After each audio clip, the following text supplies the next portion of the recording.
सरस्वती पुस्तकं शङ्खचक्रे बिभ्रद्भिन्नस्फटिकरुचिरे पुण्डरीके निषण्णः अम्लानश्रीरमृतविशधेन क्षुतिप्लावयन् माम् आविर्भूयादनघमहिमा मानसे वागधीशः रमापतिं पूर्णगुणं मुकुन्दं व्यासं च विज्ञानसहस्रभानुं पूर्णप्रबोधं च सुतत्वदीपम् प्रमाद्गुरुश्च प्रणमामि मूर्धा सर्वेन्द्रियाभिमानिस्थमुख्यप्राणस्थ विष्णुना प्रेरितश्रीशतुष्ट्यर्थं करिष्ये कर्म चाखिलम् चित्रैः पदैश्च गम्भीरैर्वाक्यैर्मानैरखण्डितैः गुरुभावं व्यञ्जयन्ती भाति श्रीजयतीर्थवाक् मूकोऽपि यत्प्रसादेन मुकुन्दशयनायते राजराजायते रिक्तो राघवेन्द्रं तमाश्रये तपस्वाध्यायशुश्रूषा कृष्णपूजा रतं मुनिं विश्वेशविष्टदं वन्दे परिव्राट् चक्रवर्तिनं स्वस्तिस्तु सतां हरिः ओम्।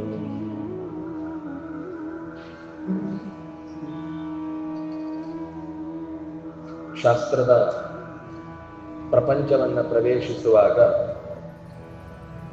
ಅದರಲ್ಲೂ ಮುಖ್ಯವಾಗಿ ತತ್ವವಾದದ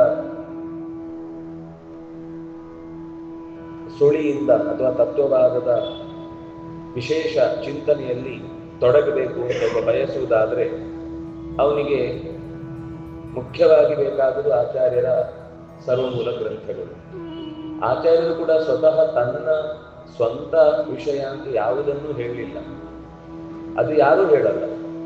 ಯಾಕೆಂದ್ರೆ ವ್ಯಾಸೋಚ್ಚಿಷ್ಟಂ ಜಗತ್ ಸರ್ವಂ, ಏನೇ ಹೇಳಿದ್ರು ಕೂಡ ಅದು ವೇದವ್ಯಾಸರು ಹೇಳಿದ್ದು. ವೇದವ್ಯಾಸರು ಹೇಳಿದ್ದನ್ನ ಒಬ್ಬೊಬ್ರು ಒಂದೊಂದು ರೀತಿ ಅವರವರಿಗೆ ಬೇಕಾದ ಹಾಗೆ ಇಂಟರ್ಪ್ರಿಟೇಟ್ ಮಾಡಿದ್ದನ್ನ, ಯಾವ ಇಂಟರ್ಪ್ರಿಟೇಷನ್ ಅನ್ನೋದು ವೇದವ್ಯಾಸರ ಮಾತಿಗೆ ಪೂರ್ತಿ ಹೊಂದುವುದಿಲ್ಲ ಅಥವಾ ತದ್ವಿರುದ್ಧವಾಗುತ್ತೆ ಅಥವಾ ಅದರ ಎಲ್ಲಾ ಅಂಶಗಳನ್ನು ಅದು ಪರಿಗಣಿಸಿಲ್ಲ ಅನ್ನುವ ಈ ಚರ್ಚೆ ಬಂದಾಗ ಮತ್ತೆ ಆಚಾರ್ಯರು ವೇದವ್ಯಾಸರು ಹೇಳಿದ್ದನ್ನೇ ತಪ್ಪಾಗಿ ಅರ್ಥೈಸಿದ್ದಕ್ಕಾಗಿ ಅದನ್ನು ಮತ್ತೆ ಸರಿಯಾದ ಮಾರ್ಗದಲ್ಲಿ ಅದನ್ನು ವಿವೇಚಿಸಬೇಕು ಅನ್ನುವ ದೃಷ್ಟಿಯಿಂದ ತತ್ವವಾದ ಅನ್ನುವ ಶಬ್ದದ ಅರ್ಥವೂ ಕೂಡ ಅನಾರೋಪಿತಂ ತತ್ವಂ, ಯಥಾರ್ಥಂ ತತ್ವಂ, ಹೇಗಿದೆಯೋ ಹಾಗೆ ವಿಷಯವನ್ನು ಒಪ್ಪಿಕೊಳ್ಳುವುದು ತತ್ವ. ಅದನ್ನೇ ವದತಿ, ಅದನ್ನೇ ವಾದದ ರೂಪದಲ್ಲಿ ನಿರೂಪಣೆ ಮಾಡಿದ್ದಾರೆ. ಆದ್ರಿಂದಾಗಿ ಅದನ್ನು ತತ್ವವಾದ ಅಂತ ನಾವು ಇವತ್ತಿನ ಆಚಾರ್ಯರು ಕೊಟ್ಟ ಹೆಸರು ಅದು. ಆಮೇಲೆ ಅರ್ಥ ಆಗ್ಲಿಕ್ಕೆ ಸುಲಭ ಆಗುತ್ತೆ, ನೆನ್ಪಿಟ್ಕೊಳ್ಳಿಕ್ಕೆ ಸುಲಭ ಆಗುತ್ತೆ ಅನ್ನೋ ದೃಷ್ಟಿಯಿಂದ ದ್ವೈತ ದರ್ಶನ ಅಂತ ಶುರುವಾಯಿತು.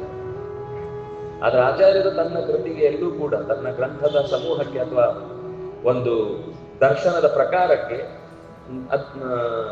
ದ್ವೈತ ದರ್ಶನ ಅಂತ ಹೆಸರು ಕೊಡ್ಲಿಲ್ಲ. ಆಚಾರ್ಯರ ಕೊಟ್ಟ ಅದಕ್ಕಿಂತ ಪೂರ್ವದಲ್ಲಿದ್ದು ಮಾಯಾವಾದ, ಅದಕ್ಕೆ ಉತ್ತರವಾಗಿ ಬಂದದ್ದು ತತ್ವವಾದ. ಅದು ಹೇಗೆ ಅಂದ್ರೆ ಲೋಕದಲ್ಲಿ ಅದ್ವೈತ ದರ್ಶನ, ವಿಶಿಷ್ಟಾದ್ವೈತ ದರ್ಶನ ಅಂತ ಆ ಶಬ್ದಗಳ ಪ್ರಾಸವನ್ನ ಗಮನಿಸಿ ಒಂದು ದ್ವೈತ ದರ್ಶನ ಅಂದ್ರೆ ಇಲ್ಲೂ ಕೂಡ ಭೇದವನ್ನ ಹೇಳ್ತಾರೆ ಅನ್ನುವ ದೃಷ್ಟಿಯಿಂದ ಎರಡಿದೆ ಅನ್ನೋದನ್ನು ಒಪ್ಪಿಕೊಂಡಿದ್ದಾರೆ ಅನ್ನೋದಕ್ಕೋಸ್ಕರ ಅದು ರೂಢಿಗೆ ಬಂತು. ಆದ್ರೆ ಅದು ಮೂಲದಲ್ಲಿ ಆಚಾರ್ಯರು ಕೊಟ್ಟ ಹೆಸರಲ್ಲ ಅಂತ ಗೊತ್ತಿದ್ರೆ ಸಾಕು. ಹೇಳುವಾಗ ನಾವು ಅರ್ಥ ಆಗ್ಬೇಕು ಅಂದ್ರೆ ಹಾಗೆ ಹೇಳ್ಬೇಕಲ್ವಾ. ನಿಮ್ಗೆ ಯಾವ ಶಬ್ದ ಹೇಳಿದ್ರೆ ಬೇಗ ಅರ್ಥ ಆಗುತ್ತೋ ನಾನು ಅದರ ಮೂಲಕ ಹೇಳ್ಬೇಕು. ಆದ್ರೆ ಆಚಾರ್ಯರು ಕೊಟ್ಟ ಹೆಸರು ಏನು ಅನ್ನೋದು ನಂಗೆ ಗೊತ್ತಿರಬೇಕು ಅನ್ನೋ ದೃಷ್ಟಿಯಿಂದ ಆ ಶಬ್ದವನ್ನು ಹೇಳಿದ್ವಿ. ಆ ತತ್ವವಾದವನ್ನ ಪ್ರಪಂಚ ಹೇಗಿದೆಯೋ ಹಾಗೆ ಒಪ್ಪಿಕೊಂಡ್ರೆ ನಾವು ಎಷ್ಟೋ ದುಃಖಗಳಿಂದ ಪಾರಾಗ್ತೇವೆ. ನಾವು ನಮ್ಗೆ ಬೇಕಾದಾಗೆ ಪ್ರಪಂಚವನ್ನು ಕಲ್ಪಿಸಿಕೊಂಡು ನನಗೆ ಬೇಕಾದಾಗ ಸುಖ ಕೊಡ್ಲಿಲ್ಲ ಅಂತ ನಾನು ವ್ಯಥೆ ಪಟ್ರೆ ಅದು ನನ್ನ ತಪ್ಪಲ್ಲ, ಶಾಸ್ತ್ರದ ತಪ್ಪು ಅಲ್ಲ. ನಾನು ಇದ್ದದ್ದನ್ನು ಇದ್ದ ಹಾಗೆ ಗಮನಿಸ್ಲಿಲ್ಲ ಅನ್ನೋದು ತಪ್ಪು. ನಾನೇನೋ ಬದಲಾಯಿಸಿದ ಕಾರಣ ಅದು ನನಗೆ ದುಃಖ ಕೊಟ್ಟದ್ದಲ್ಲ, ಅಥವಾ ನಾನು ಅದನ್ನ ಸ್ವೀಕರಿಸುವ ರೀತಿಯಲ್ಲಿ ನಾನು ಅದನ್ನು ಸರಿಯಾಗಿ ಅರ್ಥ ಮಾಡ್ಕೊಂಡಿಲ್ಲ ಅನ್ನೋದಷ್ಟೇ ದೋಷಕ್ಕೆ ಕಾರಣ ಹೊರತು. ಈಗ ಕಣ್ಣಿಲ್ಲದವನು ಹೋಗ್ತಾ ಹೋಗ್ತಾ ಮಧ್ಯ ಕಂಬಕ್ಕೆ ತಲೆ ಹೊಡಿತದೆ. ಆಗ ಅವನು ನೀನ್ ಯಾಕೆ ಮಧ್ಯ ಬಂದಿದ್ದೀನಿ, ಕರುಡ ಅಲ್ವ, ನೀನ್ ಸೈಡಿಗೆ ಹೋಗ್ಬೇಕು ಅಂದ್ರೆ ನಿನ್ನ ಕುರುಡುತನ ಅನ್ನೋದು ದೋಷ ಹೊರತು ಕಂಬ ಅಲ್ಲಿ ದೋಷ ಅಲ್ಲ. ಕಂಬ ಮೊದಲಿಂದನೂ ಇದೆ. ನೀನು ಕಣ್ಮುಚ್ಕೊಂಡು ಹೋಗಿದ್ದು ಅಥವಾ ಕಣ್ಣು ಗಮನಿಸದೆ ಇನ್ನೆಲ್ಲೋ ನೋಡ್ಕೊಂಡು ಹೋಗಿದ್ದು ನಿನ್ನ ದೋಷ ಆಯ್ತು. ಹಾಗೆ ಜಗತ್ತಿನಲ್ಲಿರುವ ತತ್ವವನ್ನು ಅದು ಹೇಗಿದೆಯೋ ಹಾಗೆ ಸ್ವೀಕರಿಸಿದ್ರೆ ನಮ್ಗೆ ಯಾವತ್ತೂ ದುಃಖ ಆಗಲ್ಲ. ಅದನ್ನ ಅರ್ಥ ಆದ್ರೆ ಕೆಲವೊಂದ್ಸಲ ಏನಾಗುತ್ತೆ ಅಂದ್ರೆ ಅದು ಇರುವಂತೆ ಸ್ವೀಕರಿಸುದು ನಮ್ಗೆ ಯಾಕೋ ಹೀಗಿದ್ರೆ ಚೆನ್ನಾಗಿಲ್ಲ, ಹೀಗಿರ್ಬೇಕಿತ್ತು ಅಂತ ನಾವು ಏನೋ ಒಂದು ಬದಲಾಯಿಸಿ ಯೋಚನೆ ಮಾಡುತ್ತೇವೆ ಅಂದ್ರೆ ಅದು ನಮಗೆ ಸಮಾಧಾನ ಕೊಡ್ಲಿಕ್ಕೆ ಸಾಧ್ಯ ಇಲ್ಲ. ಅಂದ್ರೆ ಆ ಅಂಶದಲ್ಲಿ ನಮಗೆ ಜಗತ್ತಿನ ಅಸ್ತಿತ್ವವನ್ನ ಸರಿಯಾಗಿ ಅರ್ಥ ಮಾಡಿಕೊಳ್ಳಿಕ್ಕೆ ಮತ್ತು ಜಗತ್ತಿನ ಅಸ್ತಿತ್ವವನ್ನ ನಮಗೆ ಅರ್ಥ ಆಗುವಂತೆ ಮಾಡಿಕೊಟ್ಟ ತತ್ವವನ್ನು ಅರಿಯಲಿಕ್ಕೆ ನಮಗೆ ಯಾವ ದಾರಿ? ನಿನ್ನೆ ನಾವು ಆ ವಿಷಯದಲ್ಲಿ ಸ್ವಲ್ಪ ಚರ್ಚೆ ಮಾಡಿದ್ವಿ. ಒಂದೋ ಕಾಣಬೇಕು, ಒಂದೋ ಊಹಿಸ್ಬೇಕು, ಒಂದೋ ಇನ್ಯಾರಾದ್ರೂ ಕಂಡವರು ಹೇಳಿದೆ. ಯಾಕೆಂದ್ರೆ ನಮ್ಗೀಗ ಕಾಣ್ಲಿಕ್ಕಿಲ್ಲ, ಹಿಂದೆ ಯಾರೋ ಕಂಡದ್ದಿತ್ತು, ಅವರ ಮಾತನ್ನ ಕೇಳಿ ನಾವು ಊಹಿಸ್ಬೇಕು.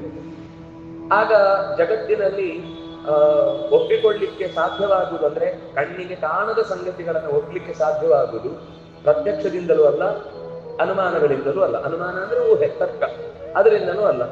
ಅದು ವೇದದಿಂದ ಸಾಧ್ಯ ಅಂತ ಇವತ್ತು ನಾವು ಯೋಚನೆ ಮಾಡ್ಬೇಕಂದ್ರೆ ವೇದ ಯಾಕೆ ಹೊರಟಿತು, ಸೂತ್ರ ಯಾಕೆ ಹೊರಟಿತು, ಭಾಷ್ಯ ಯಾಕೆ ಹೊರಟಿತು, ಅನುವ್ಯಾಖ್ಯಾನ ಯಾಕೆ ಬಂತು, ನ್ಯಾಯಸುಧಾ ಯಾಕೆ ಬಂತು ಅನ್ನುವ ಒಂದು ಹಿನ್ನೆಲೆಯನ್ನು ನಾವು ನೋಡ್ತಾ ಹೋಗಬೇಕು.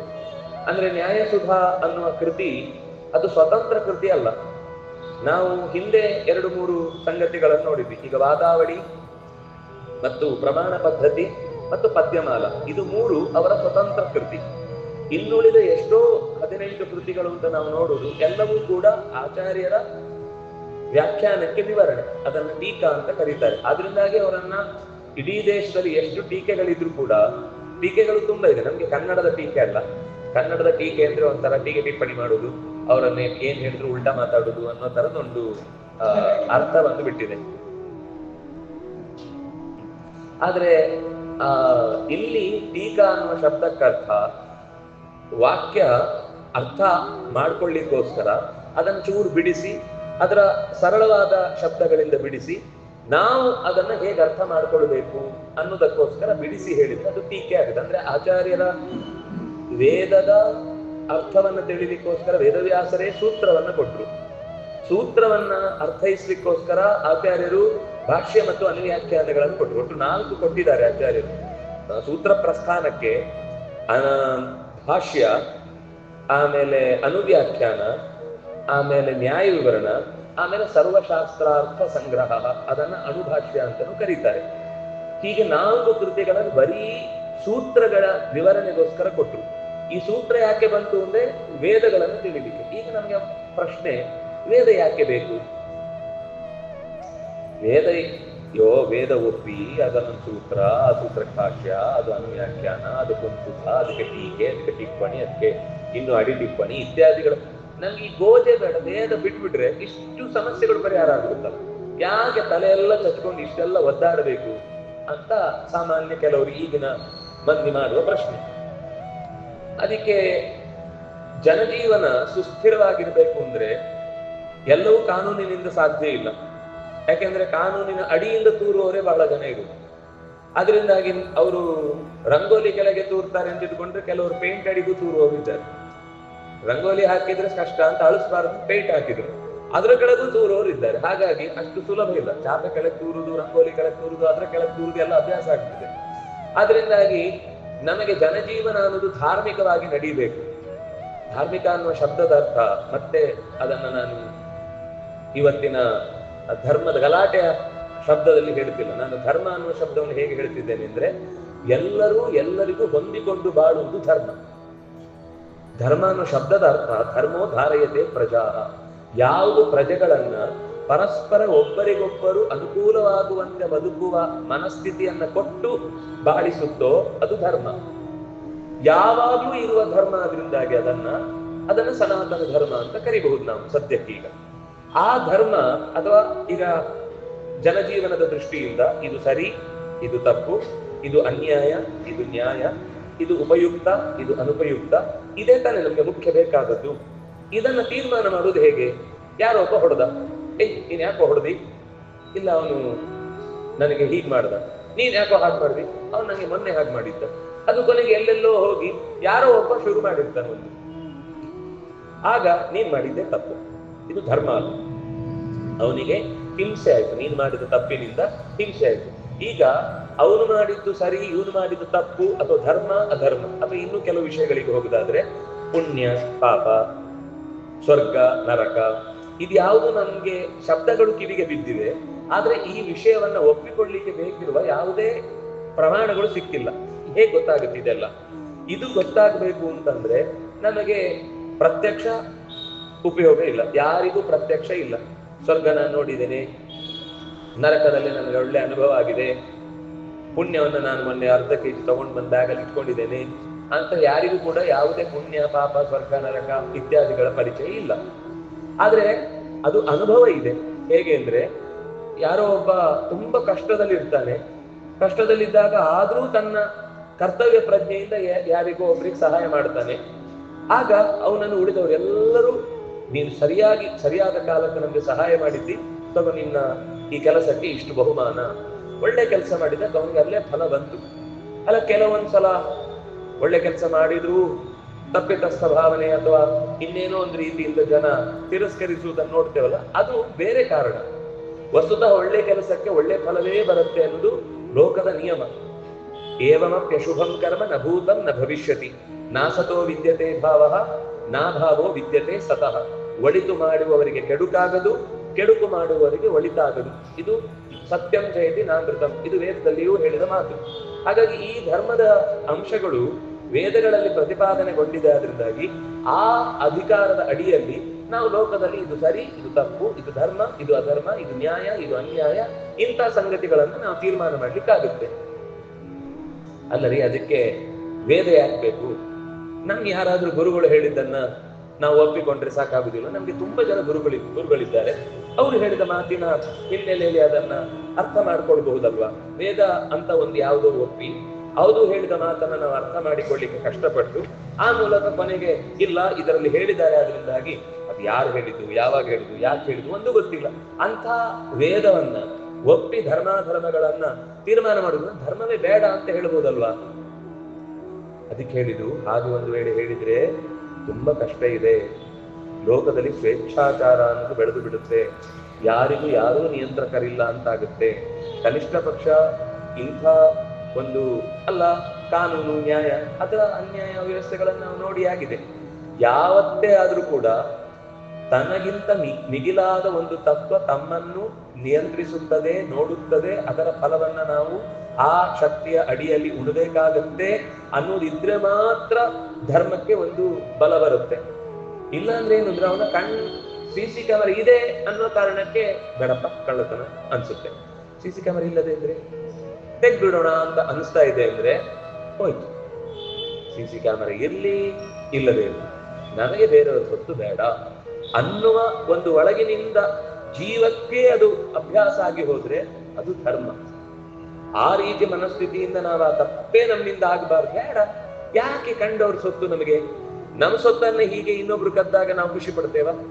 ನಮ್ಗೆ ವ್ಯಥೆ ಆಗುದಿಲ್ಲ? ಎಷ್ಟು ಕಷ್ಟಪಟ್ಟು ಸಂಗ್ರಹ ಮಾಡಿಟ್ಟಿದೆ, ಯಾರು ಸುಮ್ನೆ ಇದ್ದಕ್ಕಿದ್ದಾಗ ಬಂದು ತಗೊಂಡು ಹೋದ್ರೆ ನಾನು ಅದನ್ನ ಮರಳಿ ಪಡಿಲಿಕ್ಕೆ ಎಷ್ಟು ಕಷ್ಟ ಇದೆ ಅಂತ ವ್ಯಥೆ ಪಡ್ತಾನಲ್ವಾ? ಇನ್ನೊಬ್ಬನ ವ್ಯಥೆಯನ್ನ ಪರಿಹಾರ ಮಾಡ್ಲಿಕ್ಕೆ ನಮಗೆ ಒಂದು ನ್ಯಾಯದ ತೀರ್ಮಾನ ಕೊಡ್ಲಿಕ್ಕೆ ಒಂದು ವಾಕ್ಯ ಸಮೂಹ ಬೇಕು. ಹಾಗಾದ್ರೆ ಯಾವುದು ಪ್ರತ್ಯಕ್ಷ ಅನುಮಾನಗಳಿಂದ ತೀರ್ಮಾನ ಮಾಡ್ಲಿಕ್ಕೆ ಕಣ್ಣಿಗೆ ಕಾಣುವುದಿಲ್ಲ. ಆದ್ರಿಂದ ನಾವು ವೇದ ಒಪ್ತೇವೆ ಅಂತ ಹೇಳಿದ್ವಿ. ಅಂದ್ರೆ ಈಗ ಧರ್ಮಾಧರ್ಮಗಳ ವಿವೇಚನೆ ಮಾಡುವುದರಿಂದ ಅತ್ಯಾಚಾರ, ಅನಾಚಾರ, ಭ್ರಷ್ಟಾಚಾರಗಳಂತಹ ದೋಷಗಳನ್ನ ನಾವು ಸಮಾಜದಲ್ಲಿ ಪರಿಹರಿಸಿ ಪರಸ್ಪರ ಒಬ್ಬರಿಗೊಬ್ರು ನೆಮ್ಮದಿಯಿಂದ ಬದುಕುವುದಕ್ಕೆ ಅನುಕೂಲ ಆಗುತ್ತೆ ಅನ್ನೋದು ಒಟ್ಟು ಅದರ ಸಾರ.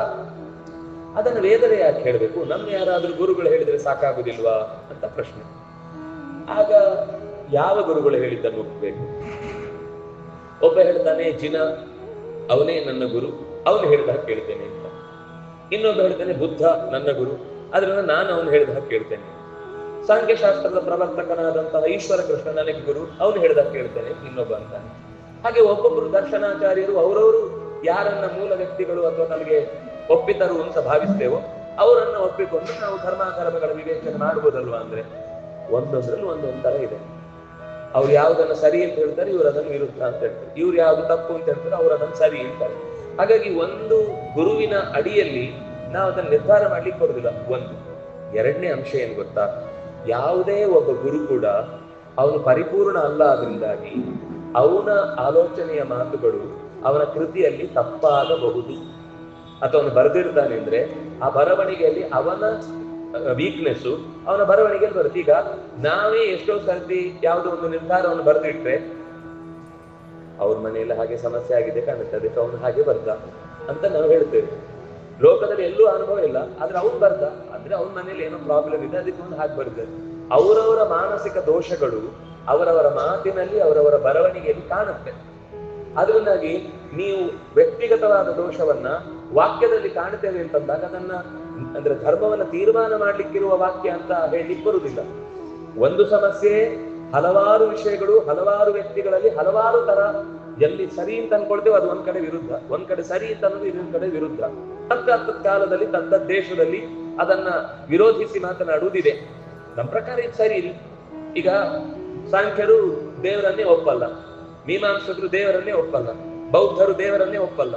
ಅವರಿಗೆಲ್ಲ ಆ ಉಳಿದ ಪ್ರಾಪಂಚಿಕವಾದ ವಿಷಯಗಳಲ್ಲೇ ನಾವು ಹೇಳ್ತೇವೆ ದೇವರು ಅಂತೇವೆ, ಅದೊಂದು ಹೇಳಲೇ ಇಲ್ಲ. ನೀವು ಅವನನ್ನ ಗುರು ಅಂತ ಹೇಳಿದ್ರೆ ಅವನು ಹೇಳಿದ ಮಾತಿನ ಪ್ರಕಾರ ಜಗತ್ತು ಶೂನ್ಯ, ಏನು ಇಲ್ಲ.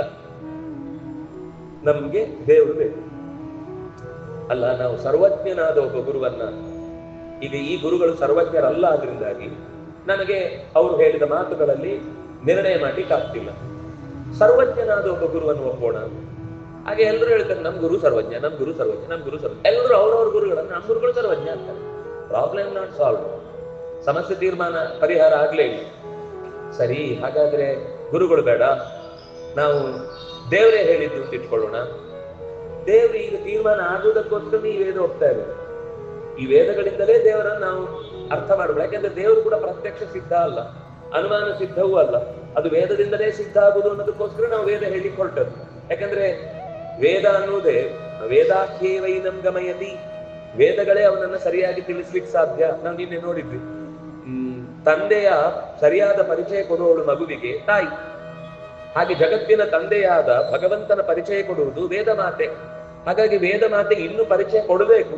ನೀವು ಮತ್ತೆ ದೇವರೇ ಹೇಳಿದ್ದಾದ್ರಿಂದ ವೇದ ಪ್ರಮಾಣ ಅಂದ್ರೆ, ವೇದ ಯಾಕೆ ಪ್ರಮಾಣ ಅಂದ್ರೆ ದೇವ್ರು ಹೇಳಿದ್ದು, ಈ ದೇವ್ರು ಯಾಕೆ ಪ್ರಮಾಣ ಅಂದ್ರೆ ವೇದ ಹೇಳಿದ್ದು. ಈ ಒದ್ದಿಕಾಟಕ್ ಬೇಲಿ ಸಾಕ್ಷಿ ಅಂತ ಒಂದು ಗಾದೆ ಇದೆ. ಒಂದಕ್ಕೊಂದು ಇನ್ನು ತೀರ್ಮಾನ ಆಗದೆ ಇದ್ದಾಗ ನೀವು ದೇವ್ರ ಪ್ರಮಾಣ ಅಂತ ಹೇಳ್ಬೇಕಾದ್ರೆ ವೇದ ಬೇಕು, ವೇದ ಪ್ರಮಾಣ ಅಂತ ಹೇಳ್ಬೇಕಾದ್ರೆ ದೇವ್ರು ಬೇಕು. ಇದು ಎರಡು ಸಿದ್ಧ ಆಗಿ ನೀವು ಹೇಗೆ ಪ್ರಮಾಣ ಅಂತ ತೀರ್ಮಾನ ಮಾಡಿ ಹೇಳ್ತೀರಿ?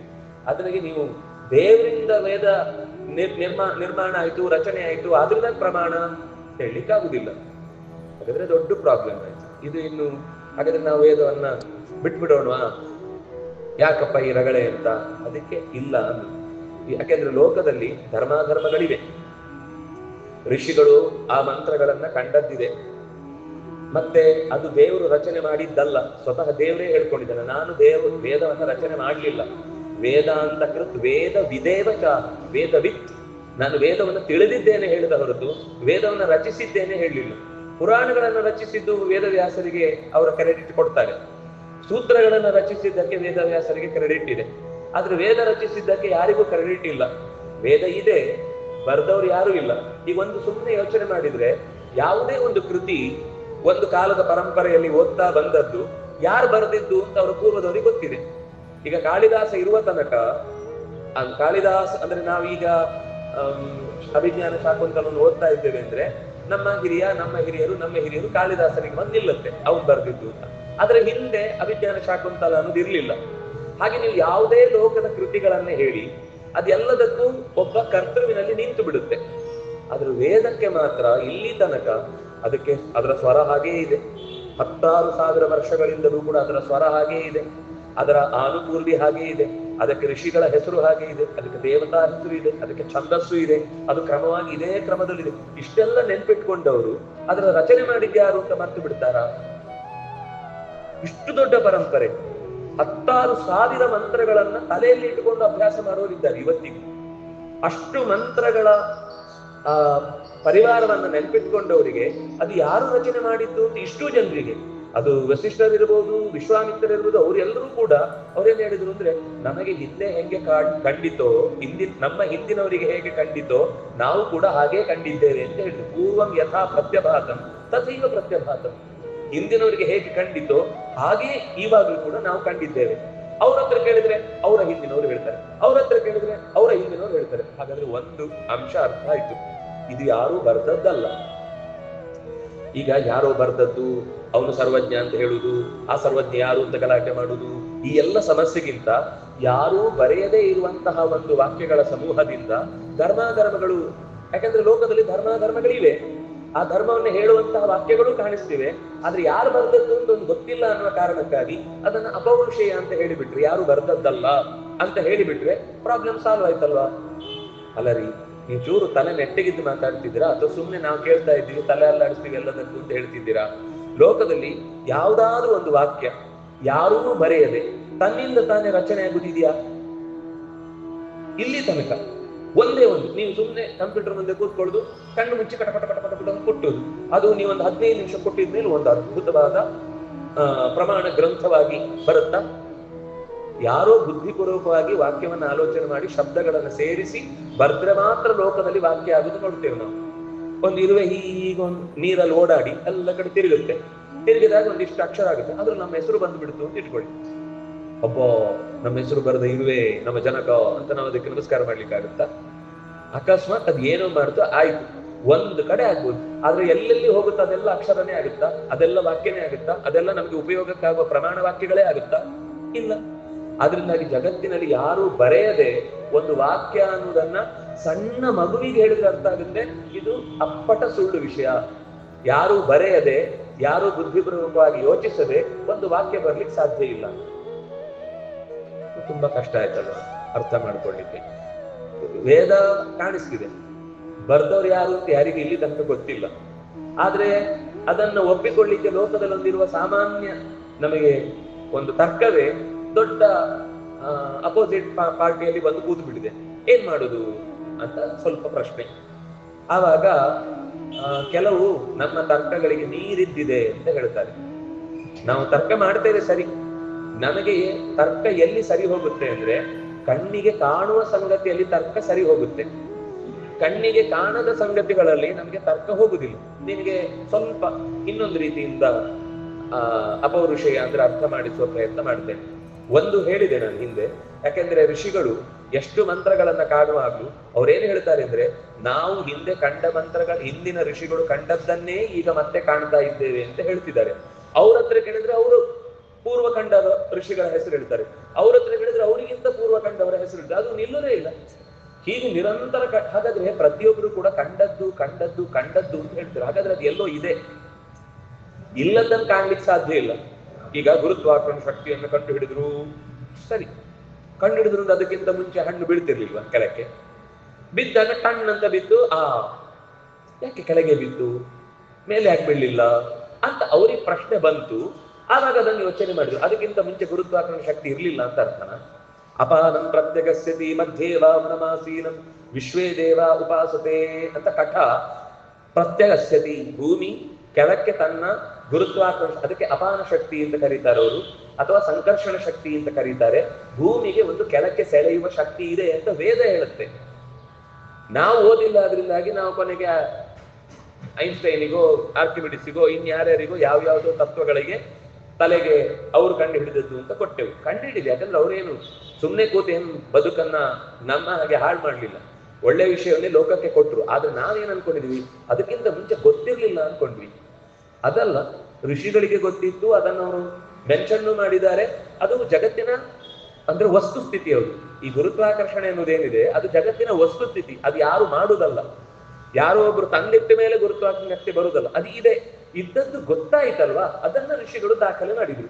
ಅವರು ಕೂಡ ದಾಖಲೆ ಮಾಡುವಾಗ ಅದಕ್ಕಿಂತ ಹಿಂದೆ ಸೃಷ್ಟಿಯಲ್ಲೂ ಇತ್ತದು, ಅದಕ್ಕಿಂತ ಹಿಂದಿನ ಸೃಷ್ಟಿಯಲ್ಲೂ ಇತ್ತು. ಯಾಕೆಂದ್ರೆ ಈಗ ಸೃಷ್ಟಿ ಆಯ್ತು ಅಂದ್ರೆ ಪೂರ್ವದಲ್ಲಿ ಪ್ರಳಯ ಆಗಿತ್ತು ಅಂತ ಅರ್ಥ ಅಲ್ವಾ? ಆ ಪ್ರಳಯ ಆಯ್ತು ಅಂದ್ರೆ ಅದಕ್ಕಿಂತ ಪೂರ್ವದಲ್ಲಿ ಸೃಷ್ಟಿ ಇದೆ ಅಂತ ಅರ್ಥ ಅಲ್ವಾ? ಮತ್ತೆ ಸೃಷ್ಟಿಗೆ ಬಂತು ಅಂತಂದ್ರೆ ಅದ್ರ ಹಿಂದೆ ಪ್ರಳಯ ಆಗಿತ್ತು, ಯಾಕಂದ್ರೆ ಪ್ರಳಯ ಜಾಲದಲ್ಲಿಯೇ ಸೃಷ್ಟಿ ಆಗುದು. ಅಂದ್ರೆ ಅದರ ಹಿಂದೆ ಎಲ್ಲಿಗೆ ಹೋಗುದು? ಮುಗಿಯುವುದಿಲ್ಲ ಇದು. ಸರಿ, ಇದು ಒಂದು ನಮಗೆ ನಾವು ವಾಕ್ಯಗಳು ಅಂತನ್ನುವಂತ ಈಗ ವೇದಗಳನ್ನ ಏನ್ ಕೇಳ್ತೇವೆ, ಇದು ಪೂರ್ವದಲ್ಲಿ ಪೂರ್ವದಲ್ಲಿ ಪೂರ್ವದಲ್ಲಿ ಹಿಂದಕ್ಕಿಂದಕ್ಕೆ ಹೋದಾಗ ಇದೆ ಅಂತ ಅಷ್ಟು ಗೊತ್ತಾಯ್ತು. ಅಂದ್ರೆ ಸಂಭಾವನಾ, ಕನ್ಫರ್ಮ್ ನಾನು ಹೇಳಲಿಲ್ಲ, ಇರಬಹುದು. ಯಾಕಂದ್ರೆ ಇದ್ರ ಹಿಂದೆ ಹಿಂದೆ ಹೋದಲ್ಲೆಲ್ಲ ಕಾಣಿಸ್ತಿದೆ. ಇನ್ನೊಂದು ಅಂಶವನ್ನ ಹೇಳ್ಬೇಕಾದ್ದೇನು ಅಂದ್ರೆ, ಈಗ ಮಣ್ಣಿಗೆ ಒಂದು ಗುಣ ಇದೆ. ಮಣ್ಣಿನ ಪ್ರಧಾನ ಗುಣ ಏನು? ಸ್ಮೆಲ್.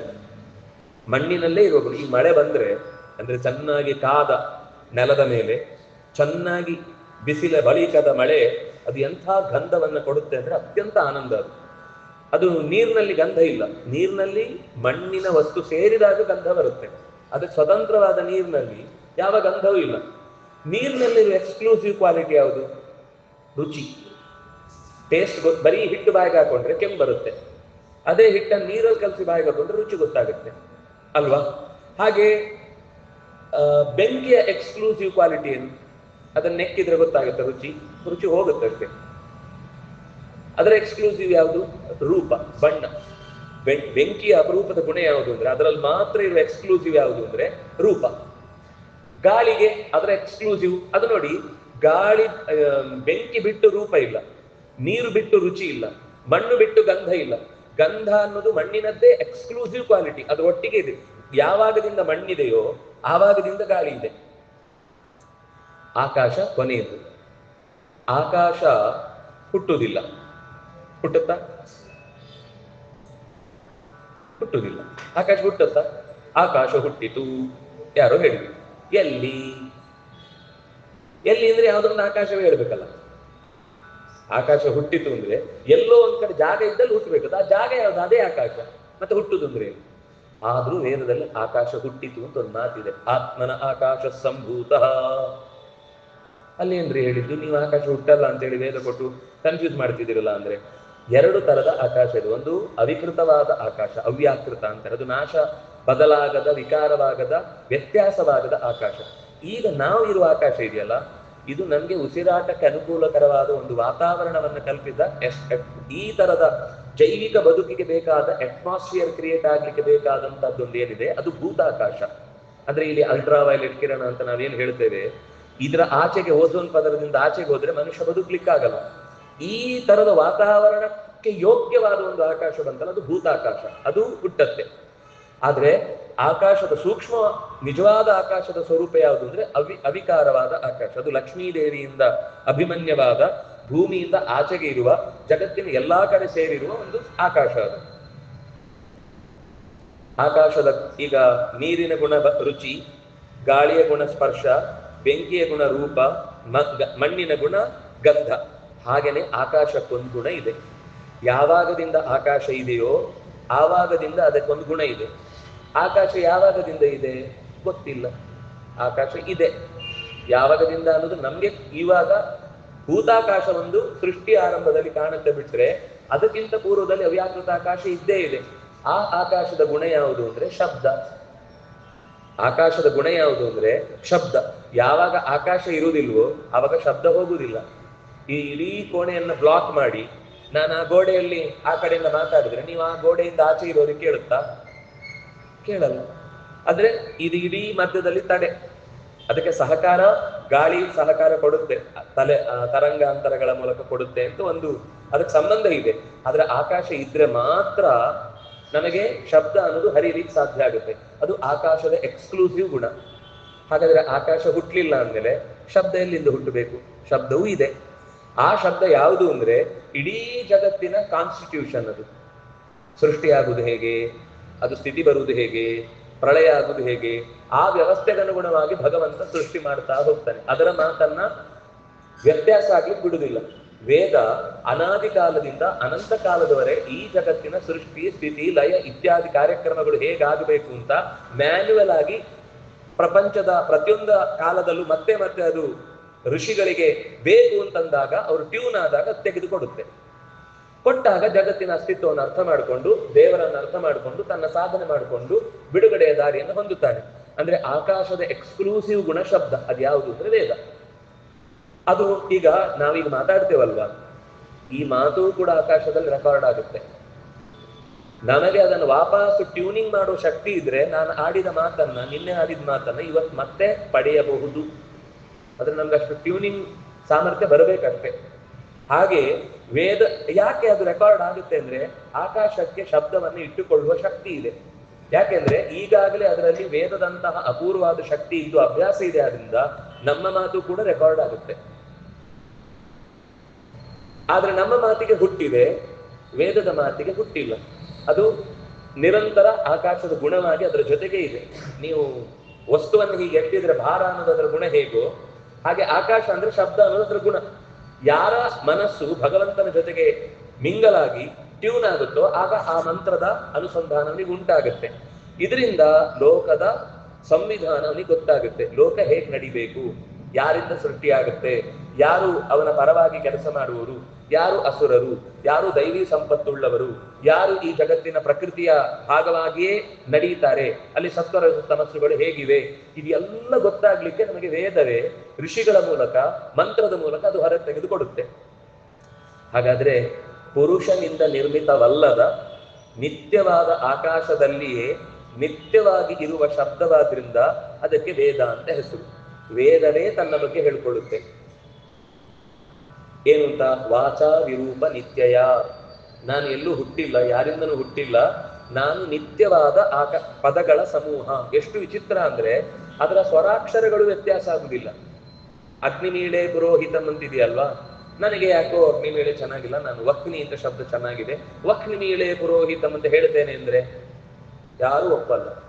ಯಾವ ಕಾಲದಲ್ಲೂ ಅಲ್ಲ, ನಾನು ಪ್ರಿಂಟ್ ಮಾಡಿ ಹಾಕ್ಸ್ತೇನೆ ಅಂದ್ರೆ ಯಾರೋ ನೋಡಿದವನು ಅದನ್ನು ಕಿತ್ತರಿಸಿ ಹಾಕ್ತಾನೆ, ಇನ್ನು ಯಾರೋ ತಲೆಕೆಟ್ಟವನೇನೋ ಮಾಡಿಟ್ಟಿದ್ದಾನೆ ಅಂತ.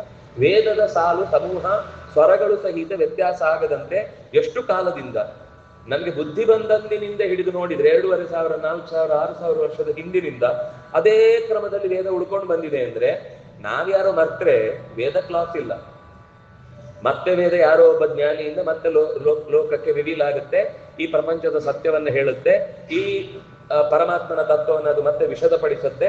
ಅದಕ್ಕೆ ಅದೇ ಕೆಲಸ. ಅದು ಭಗವಂತ ಆ ವ್ಯವಸ್ಥೆಯಲ್ಲಿ ಯಾರಿಗೆ ಬೇಕೋ, ಯಾವಾಗ ಬೇಕೋ, ಹೇಗೆ ಬೇಕೋ ಅದನ್ನು ಮತ್ತೆ ಜಗತ್ತಿಗೆ ತಂದು ಕೊಡ್ತಾ ಹೋಗ್ತಾನೆ. ಆದ್ರೆ ನಾವು ಈಗ ಅದನ್ನು ಅರ್ಥ ಮಾಡಿಕೊಳ್ಳುವ ಪ್ರಯತ್ನ ಮಾಡಿದ್ರೆ ವೇದ ಅನ್ನೋದು ಅಪೌರುಷೇಯ ಅಂತ.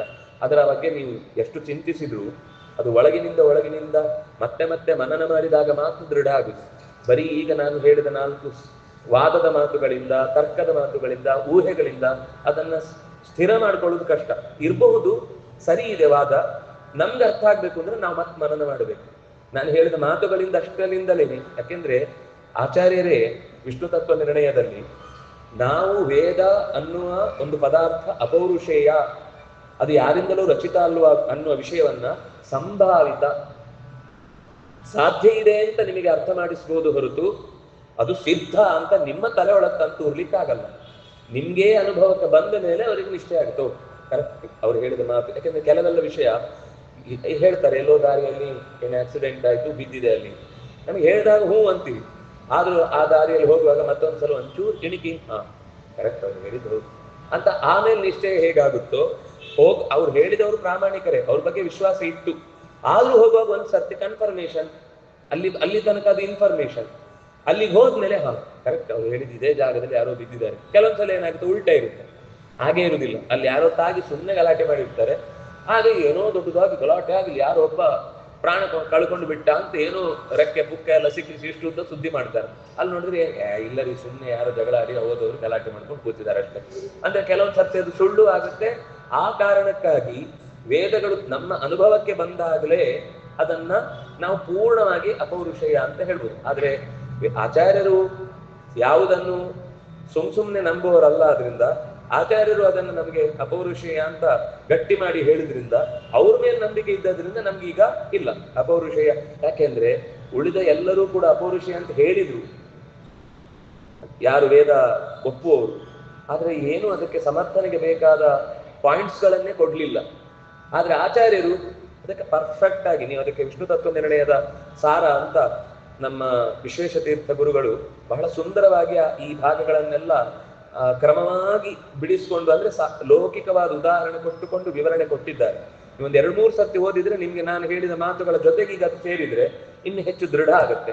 ಅಂದ್ರೆ ನಮ್ಗೆ ಏನೇ ಮಾಡಿದ್ರು ಕೇಳುವುದು ಒಂದು ಕಡೆಯಿಂದ ಸಪೋರ್ಟ್ ಮಾಡುತ್ತೆ, ಇನ್ನೊಂದು ಕಡೆಯಿಂದ ಓದುವುದು ನಾವು ಸ್ವಲ್ಪ ಅಭ್ಯಾಸ ಮಾಡಿದಾಗ, ಅದು ಎರಡು ಜೊತೆ ಆದಾಗ ಏನೇ ಹೇಳಿದ್ರು ನನ್ನ ವ್ಯಕ್ತಿಗತವಾದ ಅನುಭವ ಬಂದಾಗಲೇ ಅದು ಹೆಚ್ಚು ನನಗೆ ದೃಢ ಆಗುತ್ತೆ.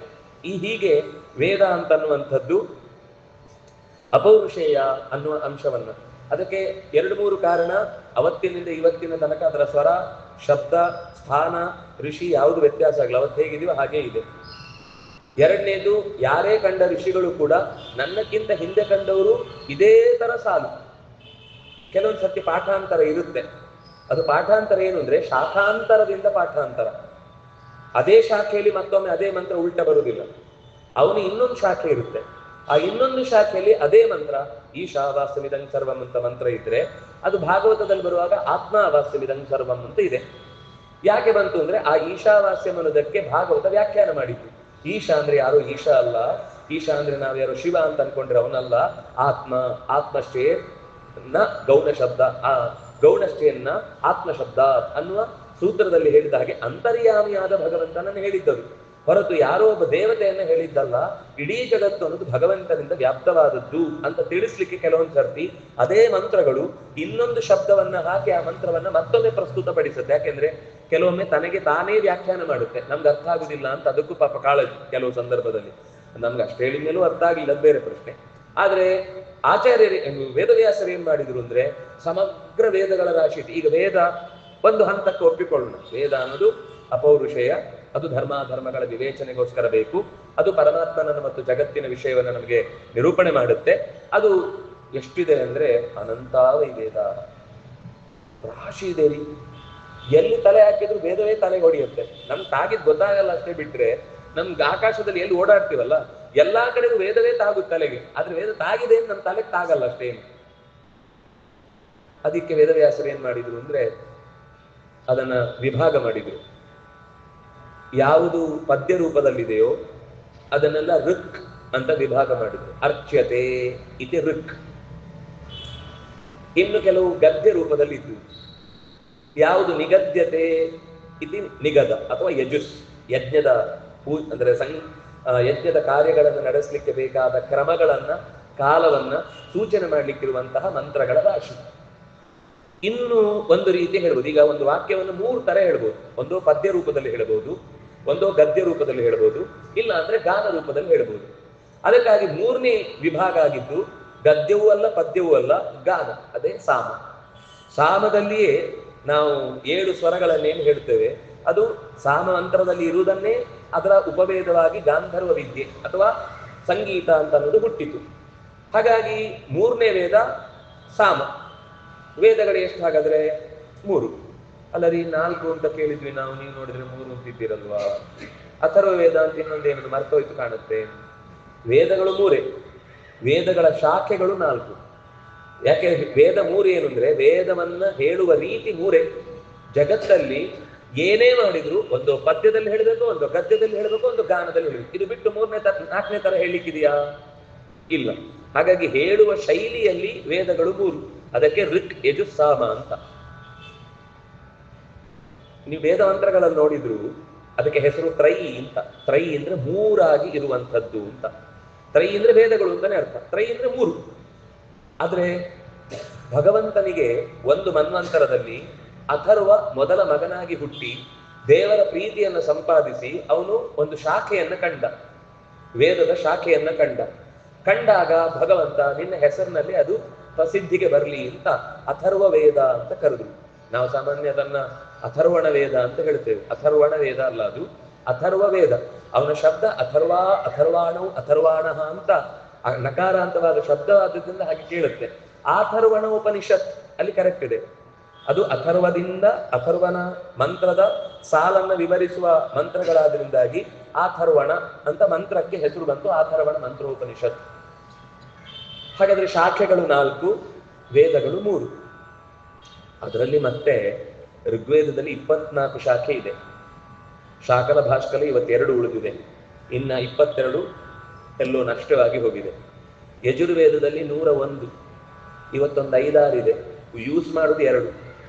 ಕೃಷ್ಣ ಯಜುರ್ವೇದ, ಶುಕ್ಲ ಯಜುರ್ವೇದದಲ್ಲಿ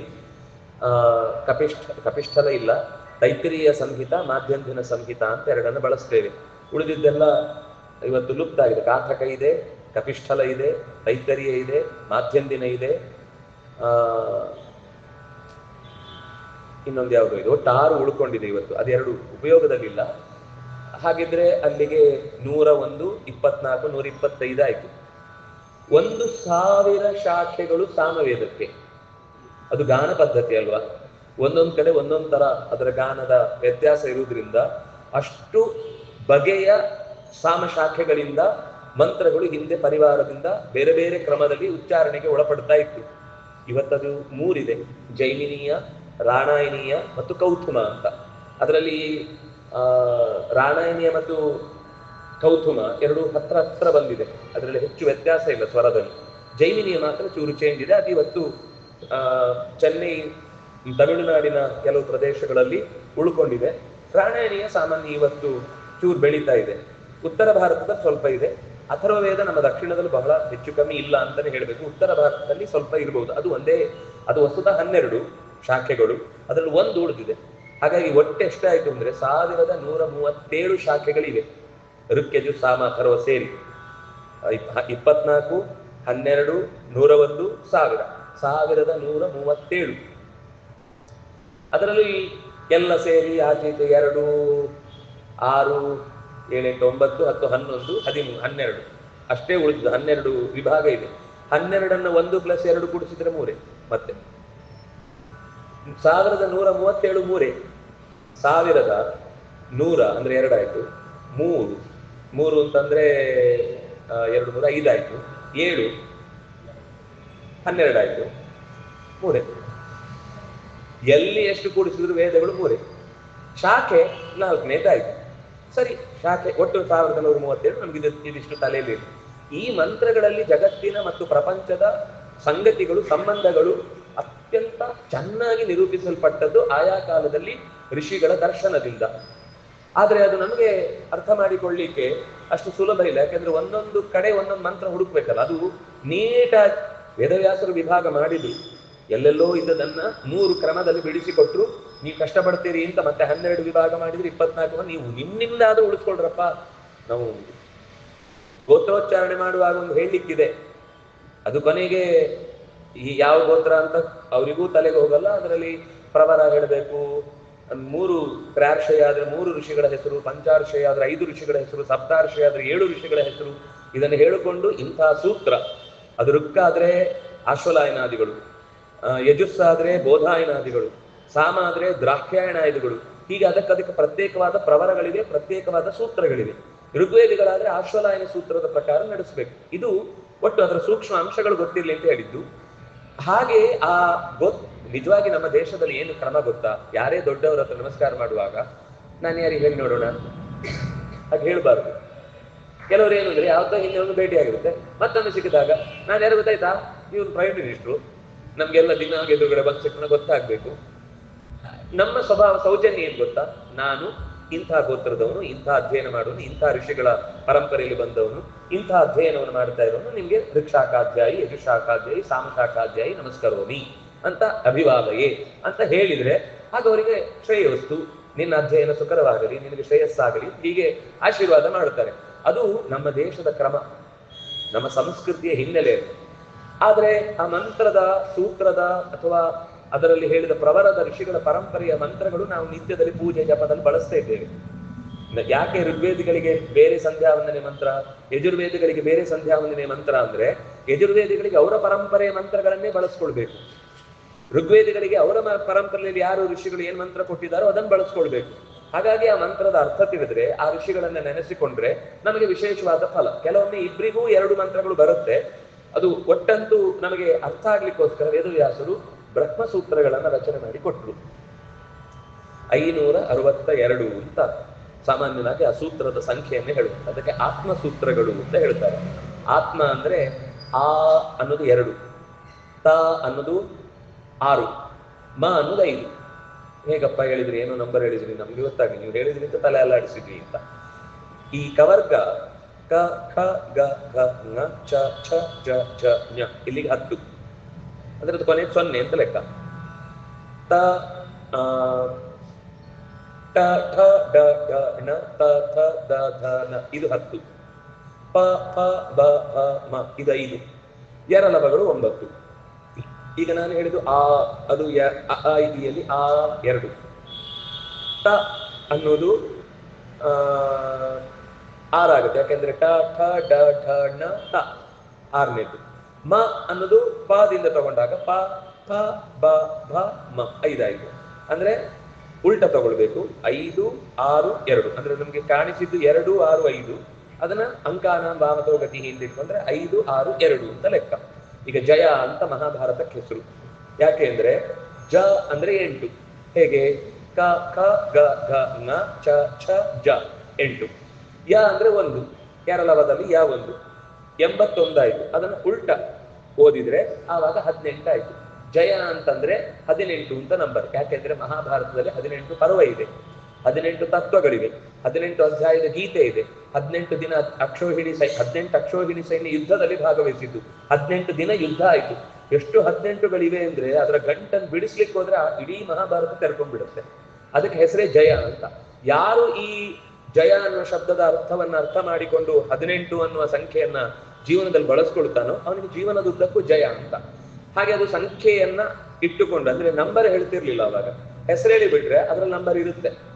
ಅಂದ್ರೆ ಎಲ್ಲರಿಗೂ ಬಟ ಬಯಲ ಸ್ವಲ್ಪ ತಲೆ ಇದೆಯಲ್ವಾ, ಉಪಯೋಗಿಸಿ, ಖರ್ಚು ಮಾಡಿ. ಅದನ್ನೇನು ಮ್ಯೂಸಿಯಂ ಅಲ್ಲಿ ಇಡ್ಲಿಕ್ಕೆ ಉಂಟಾ? ಯಾವತ್ತೂ ಉಪಯೋಗಿಸದ ತಲೆ ಅಂತ ಇಲ್ವಲ್ಲ.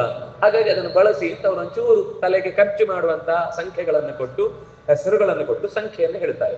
ಹಾಗೆ ಈ ಸೂತ್ರಗಳಲ್ಲಿ 562 ಸೂತ್ರಗಳು ಬಂದಾಗ ಅದರಲ್ಲಿ ಪರಮಾತ್ಮನ ಅಂದ್ರೆ ವೇದವನ್ನ ಅರ್ಥೈಸಿಕೊಳ್ಳುವ ಸುಲಭವಾದ ವಿಧಾನಗಳನ್ನು ಹೇಳಿದರು. ಸೂತ್ರ ಅಂದ್ರೆ ಏನು?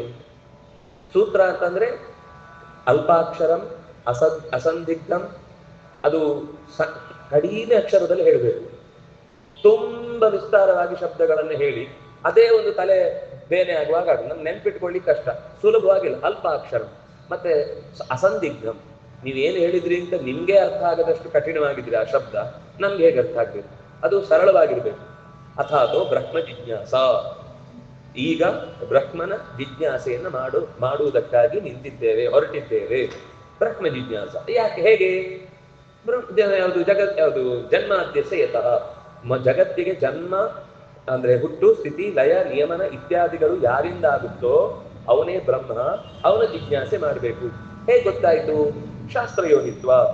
ಸಕಲ ಶಾಸ್ತ್ರಗಳು ಕೂಡ ಅವನೇ ಜನ್ಮಾದಿ ಅಷ್ಟಕರ್ತೃ ಆಗಿ ಕೆಲಸ ಮಾಡ್ತಾ ಇದ್ದಾನೆ ಅಂತ ಹೇಳಿದೆ. ಆದ್ರಿಂದಾಗಿ ಆ ಶಾಸ್ತ್ರಯೋನಿಯಾದವನೇ ಬ್ರಹ್ಮನಾದ್ರಿಂದಾಗಿ, ಜಗತ್ತನ್ನ ಸೃಷ್ಟಿ ಮಾಡಿದವನೇ ಬ್ರಹ್ಮನಾದ್ರಿಂದಾಗಿ ಆ ಬ್ರಹ್ಮನನ್ನೇ ನಾವು ಜಿಜ್ಞಾಸೆ ಮಾಡಬೇಕು. ಅದು ಶಾಸ್ತ್ರದಲ್ಲಿ ಹೇಳಿದೆ ಅಂತ ಹೇಗೆ ಗೊತ್ತಾಯ್ತು? ತತ್ವ ಸಮನ್ವಯ. ಜಗತ್ತಿನಲ್ಲಿರುವ ಎಲ್ಲಾ ಶಬ್ದಗಳು ಕೂಡ ಅವನ. ಹೀಗೆ ನೀವು 562 ಸೂತ್ರಗಳಿಗೆ ಒಂದಕ್ಕೊಂದಕ್ಕೆ ಲಿಂಕ್ ಕೊಟ್ಕೊಂಡು ಕೊನೇ ಸೂತ್ರ ಬಂದಾಗ ಮತ್ತೆ ವಾಪಸ್ ಬಂದಾಗ ಅವನು ಬ್ರಹ್ಮ, ಆದ್ರಿಂದಾಗಿ ಅವನನ್ನೇ ಜಿಜ್ಞಾಸೆ ಮಾಡಬೇಕು ಅಂತ ಅಲ್ಲಿ ಬಂದು ವಾಪಸ್ ನಿಲ್ಲುತ್ತೆ. ಅಂದ್ರೆ ನೀವು ಲೆಕ್ಕದಲ್ಲಿ ಹೇಗೆ ತಾಳೆ ನೋಡುವುದು ಅಂತಿದೆ, ಹಾಗೆ ನೀವು ಮುಂದಿನ ಸೂತ್ರಕ್ಕೆ ಹೋದಾಗ ಅದು ಹಿಂದಿನ ಸೂತ್ರದ ವಿವರಣೆಯನ್ನು ಇನ್ನಷ್ಟು ಬಿಡಿಸ್ತಾ ಹೋಗುತ್ತೆ. ಬಹಳ ಅದ್ಭುತ. ಸೂತ್ರ ಅನ್ನೋದರ ಕಲ್ಪನೆ ಕೊಟ್ಟವರೇ ಭಾರತೀಯರು. ಆದ್ರೆ ನಾವು ಶಾಲೆಯಲ್ಲಿ ಮಕ್ಕಳಿಗೆ ಗಣಿತ ಸೂತ್ರ ಅಂತ ಅದನ್ನ ಮಾತ್ರ ಕಲಿಸ್ತೇವೆ ಹೊರತು ಇಂಥದ್ದು ಒಂದು ಅಪರೂಪದ ಸೂತ್ರಗಳು ವ್ಯಾಕರಣಕ್ಕೂ ಇದೆ, ಮೀಮಾಂಸಕ್ಕೂ ಇದೆ, ಯೋಗ ಸೂತ್ರಗಳಿವೆ. ಮಹಾಭಾರತಿಗೆ ಯಾವುದು ಬ್ರಹ್ಮಸೂತ್ರಕ್ಕೆ ಸೂತ್ರ ಅಂದ್ರೆ ಪ್ರಧಾನ ಬ್ರಹ್ಮಸೂತ್ರವೇ. ಆಮೇಲೆ ಉಳಿದದಕ್ಕೆ ಹೇಳ್ಬೇಕು ನೀವು. ಜೈಮಿನಿ ಸೂತ್ರ ಅಂತ ಹೇಳ್ಬೇಕು, ವ್ಯಾಕರಣ ಸೂತ್ರ ಅಂತ ಹೇಳ್ಬೇಕು, ಪಾಣಿನಿ ಸೂತ್ರ ಅಂತ ಹೇಳ್ಬೇಕು. ಆದ್ರೆ ಬ್ರಹ್ಮಸೂತ್ರಕ್ಕೆ ನೀವು ಸೂತ್ರ ಅಂತ ಅಂದ್ರೆ ಸಾಕು. ಸೂತ್ರ ಅಂದ್ರೆ ಬ್ರಹ್ಮಸೂತ್ರ, ಗೀತೆ ಅಂದ್ರೆ ಭಗವದ್ಗೀತೆ. ಅಲ್ಲ, ಈಗದವರಿಗೆ ಚಿತ್ರಗೀತೆಯೋ ಭಾವಗೀತೆಯೋ ಗೊತ್ತಾಗಲ್ಲ. ಆದ್ರೆ ನಿಜವಾಗಿ ಗೀತೆ ಅಂದ್ರೆ ಭಗವದ್ಗೀತೆ. ಹಾಗೆ ಆ ಸೂತ್ರಗಳ ಮೂಲಕ ನಮಗೆ ವೇದಗಳನ್ನು ಅರ್ಥ ಮಾಡಿಕೊಳ್ಳಲಿಕ್ಕೆ ಸರಳವಾದ ದಾರಿ ಹಾಕಿಕೊಟ್ಟು. ಈಗ ಒಂದು ಉದಾಹರಣೆ ನೋಡೋಣ, ಹೇಗೆ ಗೊತ್ತಾಗುತ್ತೆ ವೇದದಲ್ಲಿ. ವೇದದಲ್ಲಿ ಏನಿದೆ ಅಂದ್ರೆ ಆಪೋ ಅಬ್ರುವನ್, ನೀರುಗಳು ಮಾತಾಡಿದವು. ಮೃದಬ್ರವೀತ್, ಮಣ್ಣು ಮಾತಾಡಿತು. ನಾವು ಅದಕ್ಕೆ ಈ ವೇದಗಳೆಲ್ಲ ಅಸಂಬದ್ಧ, ಅಡುಗುಲಜ್ಜಿ ಕಥೆ ಅಂತ ಹೇಳುದು. 1ನೇ ಕ್ಲಾಸ್ ಮಗುವಿಗೆ ಕೇಳಿದ್ರೆ ಗೊತ್ತಿದೆ, ನೀರು ಮಾತಾಡಲ್ಲ, ಮಣ್ಣು ಮಾತಾಡಲ್ಲ ಅಂತ. ನೀವು ಏನ್ರಿ ವೇದ ಋಷಿಗಳು ಅಂತ ಅವ್ರಿಗೆ ಏನು ಹೈಪರ್ ಮಾಡಿ ಅವರನ್ನು ಇಟ್ಟದ್ದು ನೋಡಿದ್ರೆ, ಅವರ ಆಗಮನದ ನೀವು ವೇಗವನ್ನು ಹೇಳುದು ನೋಡಿದ್ರೆ ಇಡೀ ಜಗತ್ತಿನ ನಾಯಕರೇ ಅವರು ಅನ್ನೋ ತರ ಹೇಳಿದ್ರಿ. ಆದ್ರೆ ಅವ್ರು ಹೇಳಿದ ಮಾತನ್ನ ನಾವು ಅರ್ಥ ಮಾಡ್ಕೊಳ್ಲಿಕ್ಕೆ ಹೋದಾಗ ಇಷ್ಟು ದೊಡ್ಡ ವಿಷಯಗಳನ್ನ ಹೀಗೆ ಭಾರಿ ತಮಗೆ ಒಂದು ಬಿಲ್ಡಪ್ ಕೊಟ್ಕೊಂಡು ಹೇಳ್ತಾರೆ ಅಂತಂದ್ರೆ ನಮ್ಗೆ ನಾಚಿಕೆ ಆಗುತ್ತೆ ಅವ್ರ ಬಗ್ಗೆ ಹೇಳಿಕ್ಕೆ. ಅಲ್ಲರಿ, ಸ್ವಲ್ಪ ತಾಳಿ. ನಿಮಗೆ ಲೋಕಜ್ಞಾನ ಇದೆಯಾ? ಇದೆ. ಲೋಕಜ್ಞಾನವನ್ನೇ ಯೋಚನೆ ಮಾಡಿ, ಆವಾಗ ನಿಮ್ಗೆ ಇದು ಅರ್ಥ ಆಗುತ್ತೆ. ಅದಕ್ಕೆ ಸೂತ್ರದಲ್ಲಿ ಒಂದು ಮಾತು ಹೇಳಿದ್ರು, ಏನು ಅಂದ್ರೆ ಅಭಿಮಾನಿ ವ್ಯಪದೇಶಸ್ತು ವಿಶೇಷಾನುಗತಿಭ್ಯ ಅಂತ ಆ ಸೂತ್ರ. ಅಲ್ಲಿ ಹೇಳಿದ್ದು ಮಣ್ಣನ್ನು ಹೇಳಿದ್ದಲ್ಲ, ನೀರನ್ನು ಹೇಳಿದ್ದಲ್ಲ, ಎಲ್ಲಿಯೂ ಕೂಡ ಶಾಸ್ತ್ರದಲ್ಲಿ ಒಂದು ಕ್ರಿಯೆಯನ್ನ ಹೇಳಿ ಒಂದು ವಸ್ತುವಿನ ಜೊತೆಗೆ ಜೋಡಿಸಿ ಹೇಳಿದ್ರೆ ಆ ಕ್ರಿಯೆ ಅದು ಚೇತನದ ಧರ್ಮ. ಚಟುವಟಿಕೆ ಅನ್ನೋದು ಚೇತನದ ಧರ್ಮ ಹೊರತು ಜಡದ ಧರ್ಮ ಅಲ್ಲ. ಮಾತಾಡಿತು ಅಂತ ಅವ್ರು ಹೇಳ್ತಾ ಇದ್ದಾರೆ ಅಂದ್ರೆ ಅಲ್ಲಿ ಮಣ್ಣು ಅನ್ನೋದಕ್ಕೆ ಮಣ್ಣಿನ ಅಭಿಮಾನಿ ದೇವತೆ ಅಂತ ಅರ್ಥ. ನೀರು ಮಾತಾಡಿತು ಅಂದ್ರೆ ನೀರಿನ ಅಭಿಮಾನಿ ದೇವತೆಗಳು ಅಂತ ಅರ್ಥ. ನೀವೊಂದು ಸೂತ್ರ ಹೇಳಿದ್ರಿ, ನಾವೆಲ್ಲ ನಂಬಿದ್ವಿ. ತಾಳಿ ಸ್ವಲ್ಪ ಆಲೋಚನೆ ಮಾಡಿ. ತರಗತಿಯಲ್ಲಿ ಪಾಠ ನಡೀತಾ ಇರುತ್ತೆ, ಮಕ್ಕಳು ಗಲಾಟೆ ಮಾಡ್ತಿರ್ತಾರೆ. ಅದರಲ್ಲೂ ಕೊನೆ ಬೆಂಚಲ್ಲಿ ಸಿಕ್ಕಾಪಟ್ಟೆ ಗಲಾಟೆ ಆಗ್ತಿರುತ್ತೆ. ಆಗ ಅಧ್ಯಾಪಕರು ಹೇಳ್ತಾರೆ, ಏನದು ಕೊನೆ ಬೆಂಚು ಜೋರು ಗಲಾಟೆ ಮಾಡ್ತಾ ಇದೆ. ಮಕ್ಕಳು ಗಪ್ ಚುಪ್ಪಾಗ್ಬಿಡ್ತಾರೆ. ನೀವೇನ್ ಹೇಳಿದ್ದು? ಮಕ್ಕಳಿಗೆ ಅರ್ಥ ಆಗಲ್ವಾ ಅಂತ ಹೇಳಿದ್ದು. ನಿಮ್ಗೆ ಅರ್ಥ ಆಗ್ಲಿಲ್ವಲ್ಲ. ನೀವೇ ಒಂದು ದಿವಸ ಈ ಕ್ಲಾಸಿನಲ್ಲಿ ಇಂಥ ಘಟನೆ ನಡೆದಾಗ ಮಕ್ಕಳಿಗೆ ಹೇಗೆ ಅರ್ಥ ಆಯ್ತದು? ವಸ್ತುತ ಬೆಂಚ ಗಲಾಟೆ ಮಾಡಿದ್ದು, ಬೆಂಚಿನ ಮೇಲೆ ಕೂತವರಲ್ಲ ಗಲಾಟೆ ಮಾಡಿದ್ದು. ಬೆಂಚು ಅಂದ್ರೆ ಬೆಂಚಿನ ಮೇಲೆ ಕೂತವರು, ಬೆಂಚಿನ ಮೇಲೆ ಆಶ್ರಯ ಪಡೆದವರು ಅಂತ ಅರ್ಥ. ಹಾಗೆ ಮಣ್ಣನ್ನು ಆಶ್ರಯಿಸಿದ ಮಣ್ಣಿನ ಅಭಿಮಾನಿ ದೇವತೆ ಧರಾದೇವಿ, ಅವಳು ದೇವರ ಹತ್ರ ಪ್ರಾರ್ಥನೆ ಮಾಡ್ತಾಳೆ. ಅಷ್ಟೇ ಅರ್ಥ ಹೊರತು ಮಣ್ಣು ಮಾತಾಡಿತು ಅಂದ್ರೆ ನಾವು ಮಣ್ಣು ತೆಗೆದು ಮಾತಾಡುವುದು ಅಂತ ಅರ್ಥದಲ್ಲಿ ಇಲ್ಲ ಅದು. ಹೀಗೆ ಇಂಥ ಸಾವಿರಾರು ಮಂತ್ರಗಳಿವೆ. ಆಕಾಶ ಎಲ್ಲೋ ಬಂದು ಅಂದ್ರೆ ಅದು ಮೋಡಗಳೆಲ್ಲ ಬಂದು ಎಲ್ಲಿಗೋ ಬೇಡಿಕೊಂಡವು, ಆಗ ದೇವತೆಗಳ ಅಲ್ಲಿಗೆ ಬಂದು ನೀರನ್ನು ಚೆಲ್ಲಿದ್ರು. ಹೀಗೆ ಏನೋ ಒಂಥರ ಲೋಕದಲ್ಲಿ ಏನಪ್ಪ ಇದು ಜಡ ಜಡದ ಸಂಪರ್ಕಗಳನ್ನ ಮಾತಾಡ್ತಾ ಇದ್ದಾರೆ ಅಂತ ನಮ್ಮ ಮೇಲ್ನೋಟಕ್ಕೆ ಅನ್ಸುತ್ತೆ. ಸೂತ್ರದ ಸ್ವಭಾವ ಏನು? ಅದು ಒಂದು ಕಡೆ ಹೇಳಿದ್ರೆ ಆ ತರದ ಸಮಸ್ಯೆ ಇರುವ ನೂರಾರು ಸಾವಿರಾರು ಸಮಸ್ಯೆಗಳನ್ನು ಪರಿಹಾರ ಮಾಡಬೇಕು. ಈ ಒಂದು ಸೂತ್ರದಿಂದ ಎಲ್ಲಿ ಎಲ್ಲಿ ನಮಗೆ ಲೋಕದಲ್ಲಿ ಅನುಭವಕ್ಕೆ ವಿರುದ್ಧವಾದ ಸಂಗತಿಗಳ ಬಗ್ಗೆ ವೇದ ಮಾತಾಡ್ತಾ ಇದೆ ಅಂತ ಅನ್ಸುತ್ತೋ ಅಲ್ಲೆಲ್ಲ ಅಭಿಮಾನಿ ದೇವತೆಗಳನ್ನು ಇಟ್ಕೊಳ್ಳಿ. ಕಣ್ಣು ಮಾತಾಡಿತು ಅಂದ್ರೆ ಕಣ್ಣಿನ ಅಭಿಮಾನಿ ಸೂರ್ಯ ಮಾತಾಡಿದ ಅಂತ ಅರ್ಥ. ಎಷ್ಟೋ ಕಡೆ ಇಂದ್ರಿಯಗಳ ಬಗ್ಗೆ ಬರುತ್ತೆ. ಅಲರ್ಕ ಅಂತ ಅನ್ನುವಂತ ಒಬ್ಬ ಋಷಿಯ ಕಥೆ ಹೇಳುವಾಗ ಇಂತಹ ಪ್ರಸಂಗಗಳೆಲ್ಲ ಅಲ್ಲಿ ಬರುತ್ತೆ. ಆಗ ಕಣ್ಣು ಮಾತಾಡಿತು ಅಂದ್ರೆ ಕಣ್ಣಲ್ಲ ಮಾತಾಡುದು ಅಲ್ಲ, ಕಣ್ಣು ಮಾತಾಡುತ್ತೆ, ಮಾತಾಡಲ್ವಾ? ಬಾಯಿಗಿಂತ ಚೆನ್ನಾಗಿ ಮಾತಾಡುದು. ಅದಕ್ಕೆ ಸಂಸ್ಕೃತದಲ್ಲಿ ಹೆಸರೇ ಚಕ್ಷು ಅಂತ. ಚಕ್ಷುಸ್ ಅಂತ ಶಬ್ದ ಅದು. ಚಕ್ಷುಸ್ ಅಂದ್ರೆ ಎಲ್ಲ ಇಂದ್ರಿಯಗಳಿಗಿಂತ ಅತ್ಯಂತ ಹೆಚ್ಚು ಸ್ಪಷ್ಟವಾಗಿ ಮಾತನಾಡುವ ಇಂದ್ರಿಯ ಅಂತ ಅರ್ಥ. ಚಕ್ಷಿಂಗ್ ವ್ಯಕ್ತಾಯಾಮ್ ವಾಚಿ. ಅದರಷ್ಟು ಸ್ಪಷ್ಟ ಬಾಯಿ ಮಾತಾಡಲ್ಲ. ಏನ್ರಿ ಹೇಗಿದ್ದೀರಾ? ಚೆನ್ನಾಗಿದ್ದೇನೆ. ಇಲ್ಲ ರೀ, ಅವ್ರು ಬಾಯಲ್ಲಿ ಚೆನ್ನಾಗಿದ್ದೇನೆ ಅಂತ ಹೇಳ್ತಿದ್ದಾರೆ, ಆದ್ರೆ ಅವ್ರ ಕಣ್ಣು ನೋಡಿದ್ರೆ ಗೊತ್ತಾಗ್ತದೆ ಅವ್ರಿಗೆ ಆರೋಗ್ಯ ಇಲ್ಲ. ತುಂಬಾ ಮುಚ್ಚಿಡ್ತಾ ಇದ್ದಾರೆ, ಯಾಕೋ ನಮ್ಮ ಹತ್ರ ಹೇಳಿ ಸಂಕೋಚ ಮಾಡ್ತಾ ಇದ್ದಾರೆ. ನಮಗೆ ಕಣ್ಣು ಹೇಳ್ತಾ ಇರುತ್ತೆ ಅವ್ರಿಗೆ ಆರೋಗ್ಯ ಇಲ್ಲ ಅಂತ, ಆದ್ರೆ ಅವ್ರ ಬಾಯಿ ಹೇಳುತ್ತೆ, ಬಾಯಿ ಸುಳ್ಳು ಹೇಳುತ್ತೆ. ಅದು ಹೇಗ್ ಬೇಕಾದ್ರೂ ಚಪಾತಿ ತಿರುಗಿಸಿ ಬೀಳುತ್ತೆ, ಆದ್ರೆ ಕಣ್ಣು ಸುಳ್ಳು ಹೇಳಲ್ಲ. ಅದಕ್ಕೆ ಕಣ್ಣಿಗೆ ನಿಜವಾಗಿ ಮಾತಾಡಿತು ಅಂತ ಅನ್ನೋದು ಲೋಕದ ದೃಷ್ಟಿಯಿಂದಲೂ ಸರಿ. ಆದ್ರೆ ನಾವು ಲಿಟರಲಿ ಶಬ್ದವನ್ನ ಹೊರಗೆ ಹಾಕಿತು ಅನ್ನುವ ಅರ್ಥವನ್ನ ಕೊಡುವುದಾದ್ರೆ ಅಲ್ಲಿ ಕಣ್ಣು ಮಾತಾಡಿತು ಅಂತಂದ್ರೆ ಸೂರ್ಯ ಮಾತನಾಡಿದ ಅಂತ ಅರ್ಥ. ಕಿವಿ ಮಾತನಾಡಿತು ಅಂತಂದ್ರೆ ದಿಗ್ದೇವತೆಗಳು ಮಾತಾಡಿದ್ರು ಅಂತ ಅರ್ಥ. ಬಾಯಿ ನಾಲಿಗೆಯಲ್ಲಿರುವ ರಸದೇವತೆ ಮಾತಾಡಿದ ಅಂತಂದ್ರೆ ಅಲ್ಲಿ ಬುಧನೋ ವರುಣನೋ ಯಾರೋ ಮಾತಾಡಿದ ಅಂತ ಅರ್ಥ. ಹೀಗೆ ವೇದಗಳಲ್ಲಿ ಎಲ್ಲಿ ಎಲ್ಲಿ ಲೋಕದ ಅನುಭವಕ್ಕೆ ಹೊಂದದ ಅಥವಾ ಜಡ ವಸ್ತುಗಳ ಜೊತೆಗಿನ ಸಂವಾದದ ಮಾತುಗಳು ಎಲ್ಲಿಯಾದ್ರೂ ಬಂದ್ರೆ ಆಗ ಈ ಒಂದು ಸೂತ್ರ ಪ್ರವೃತ್ತಿ ಮಾಡಿದ್ರೆ ಇಡೀ ವೇದ ಮಂತ್ರಗಳಲ್ಲಿ ಎಲ್ಲಿ ಎಲ್ಲಿ ಇಂಥ ಡೌಟ್ ಬರುತ್ತೆ ಎಲ್ಲ ಕ್ಲಿಯರ್ ಆಗುತ್ತೆ. ಸೂತ್ರದ ಸ್ವಭಾವ ಹಾಗೆ ಅಲ್ವಾ? ಸಾರವತ್ ವಿಶ್ವತೋಮುಖಂ, ಅದು ಅತ್ಯಂತ ಎಸೆನ್ಸ್ ಅನ್ನು ಹೇಳುತ್ತೆ. ಮತ್ತು ವಿಶ್ವತೋಮುಖವಾದ ಸಮಗ್ರ ಮಂತ್ರಗಳಲ್ಲಿ ಎಲ್ಲಿ ಎಲ್ಲಿ ಇಂತಹ ಸಮಸ್ಯೆಗಳು ಬರುತ್ತೋ ಅಲ್ಲೆಲ್ಲ ಕಡೆಯಲ್ಲಿ ಈ ಪ್ರಾಬ್ಲಮ್ ಸಾಲ್ವ್ ಮಾಡುತ್ತೆ. ಇದು ಇಂತಹದ್ದು ಒಂದೊಂದು ಸೂತ್ರಗಳು ಕೂಡ ಒಂದೊಂದು ತರ ಸಮಸ್ಯೆಗಳನ್ನು ಪರಿಹಾರ ಮಾಡುತ್ತೆ. ಆದ್ರೆ ಸೂತ್ರಗಳಲ್ಲಿ ಇಷ್ಟು ಬಿಡಿಸಿ ಹೇಳಿದ್ರು ನಾವು ಸ್ವಲ್ಪ ಬುದ್ಧಿವಂತರಲ್ವಾ, ನಮ್ಗೆ ಗೊತ್ತಾಗ್ಲಿಲ್ಲ. ಅದಕ್ಕೋಸ್ಕರ ಏನ್ ಮಾಡಿದ್ರು ಅಂತಂದ್ರೆ ಮತ್ತೆ ಆಚಾರ್ಯರು ಒಂದು ಭಾಷ್ಯವನ್ನ ರಚನೆ ಮಾಡಿದ್ರು, ಬ್ರಹ್ಮಸೂತ್ರ ಭಾಷ್ಯ ಅಂತ. ಅಂದ್ರೆ ಸಾಮಾನ್ಯ ಈ ಹಿಂದೆ 21 ಭಾಷ್ಯಗಳು ಬಂದಿವೆ ಹಿಂದೆ. ಆಚಾರ್ಯರು ಭಾಷ್ಯವನ್ನ ಕೊಡುವ ಮುನ್ನ ಅದಕ್ಕಿಂತ ಪೂರ್ವದಲ್ಲಿ ಅನೇಕ ಜನ ಅನೇಕ ದೊಡ್ಡ ದೊಡ್ಡ ಪರಂಪರೆ, ಸಾಮಾನ್ಯ ಪರಂಪರೆಯಲ್ಲಿ ದೊಡ್ಡ ದೊಡ್ಡ ಪರಂಪರೆಯಲ್ಲಿ ಬ್ರಹ್ಮಸೂತ್ರಕ್ಕೆ ವಿವರಣೆಗಳು ಬಂದಿವೆ. ಆದ್ರೆ ಆಚಾರ್ಯರು ಮತ್ತೆ ಅದನ್ನ ಕೊಡಬೇಕಾಯ್ತು. ಯಾಕೆ? ವೇದವ್ಯಾಸರು ಸೂತ್ರ ಯಾಕೆ ಕೊಡ್ಬೇಕಾಯ್ತು ಅಂತ ಒಂದು ಸಣ್ಣ ಪ್ರಸಂಗ ನಾನು ಮರ್ತೆ ಹೇಳುವಾಗ. ಒಂದು ಕಾಲದಲ್ಲಿ ಸಮಗ್ರ ದೇಶದಲ್ಲಿ ದುರ್ಭಿಕ್ಷೆ ಉಂಟಾಯಿತು. ದುರ್ಭಿಕ್ಷೆ ಅಂದ್ರೆ ಕ್ಷಾಮ, ಬರ ಉಂಟಾಗಿ ಎಲ್ಲಿಯೂ ಕೂಡ ಬೆಳೆ ಮಳೆ ಇತ್ಯಾದಿಗಳು ಇಲ್ಲದೆ ಋಷಿಗಳೂ ಕಂಗಾಲಾದ್ರೆ ಒಂದು ಆಶ್ಚರ್ಯ ಸಂಗತಿ ಏನಂದ್ರೆ ಅಷ್ಟರ ಮಧ್ಯದಲ್ಲಿ ಗೌತಮರದೊಂದು ಆಶ್ರಮ ವಿಂಧ್ಯ ಪರ್ವತದ ಹತ್ರ ಅಲ್ಲಿ ಎಲ್ಲ ಮಳೆ ಬೆಳೆ ಆಗ್ತಾ ಇದೆ, ಅವ್ರಿಗೆ ಬೇಕಾದಷ್ಟು ತುಂಬಾ ದೊಡ್ಡದಿತ್ತು. ಇವರು ಯಾರೋ ಕೆಲವರು ಹೋಗಿ ಕೇಳಿದ್ರು, ನಮಗೆ ಬಹಳ ಕಷ್ಟ ಆಗ್ತಾ ಇದೆ, ನಮ್ಮ ಸಾಧನೆ ಮಾಡ್ಲಿಕ್ಕೆ ಆಗ್ತಾ ಇಲ್ಲ, ಮಕ್ಕಳೆಲ್ಲ ಉಪವಾಸ ಬಿಡ್ತಾರೆ, ಅವರಿಗೆ ಅಧ್ಯಯನ ನಡೀತಾ ಇಲ್ಲ, ಅದಕ್ಕೋಸ್ಕರ ನಮ್ಗೆ ಈ ಜಾಗದಲ್ಲಿ ಅವಕಾಶ ಅವರು ಬಹಳ ಆತಿಥ್ಯದಲ್ಲಿ ಆಸಕ್ತರವರು.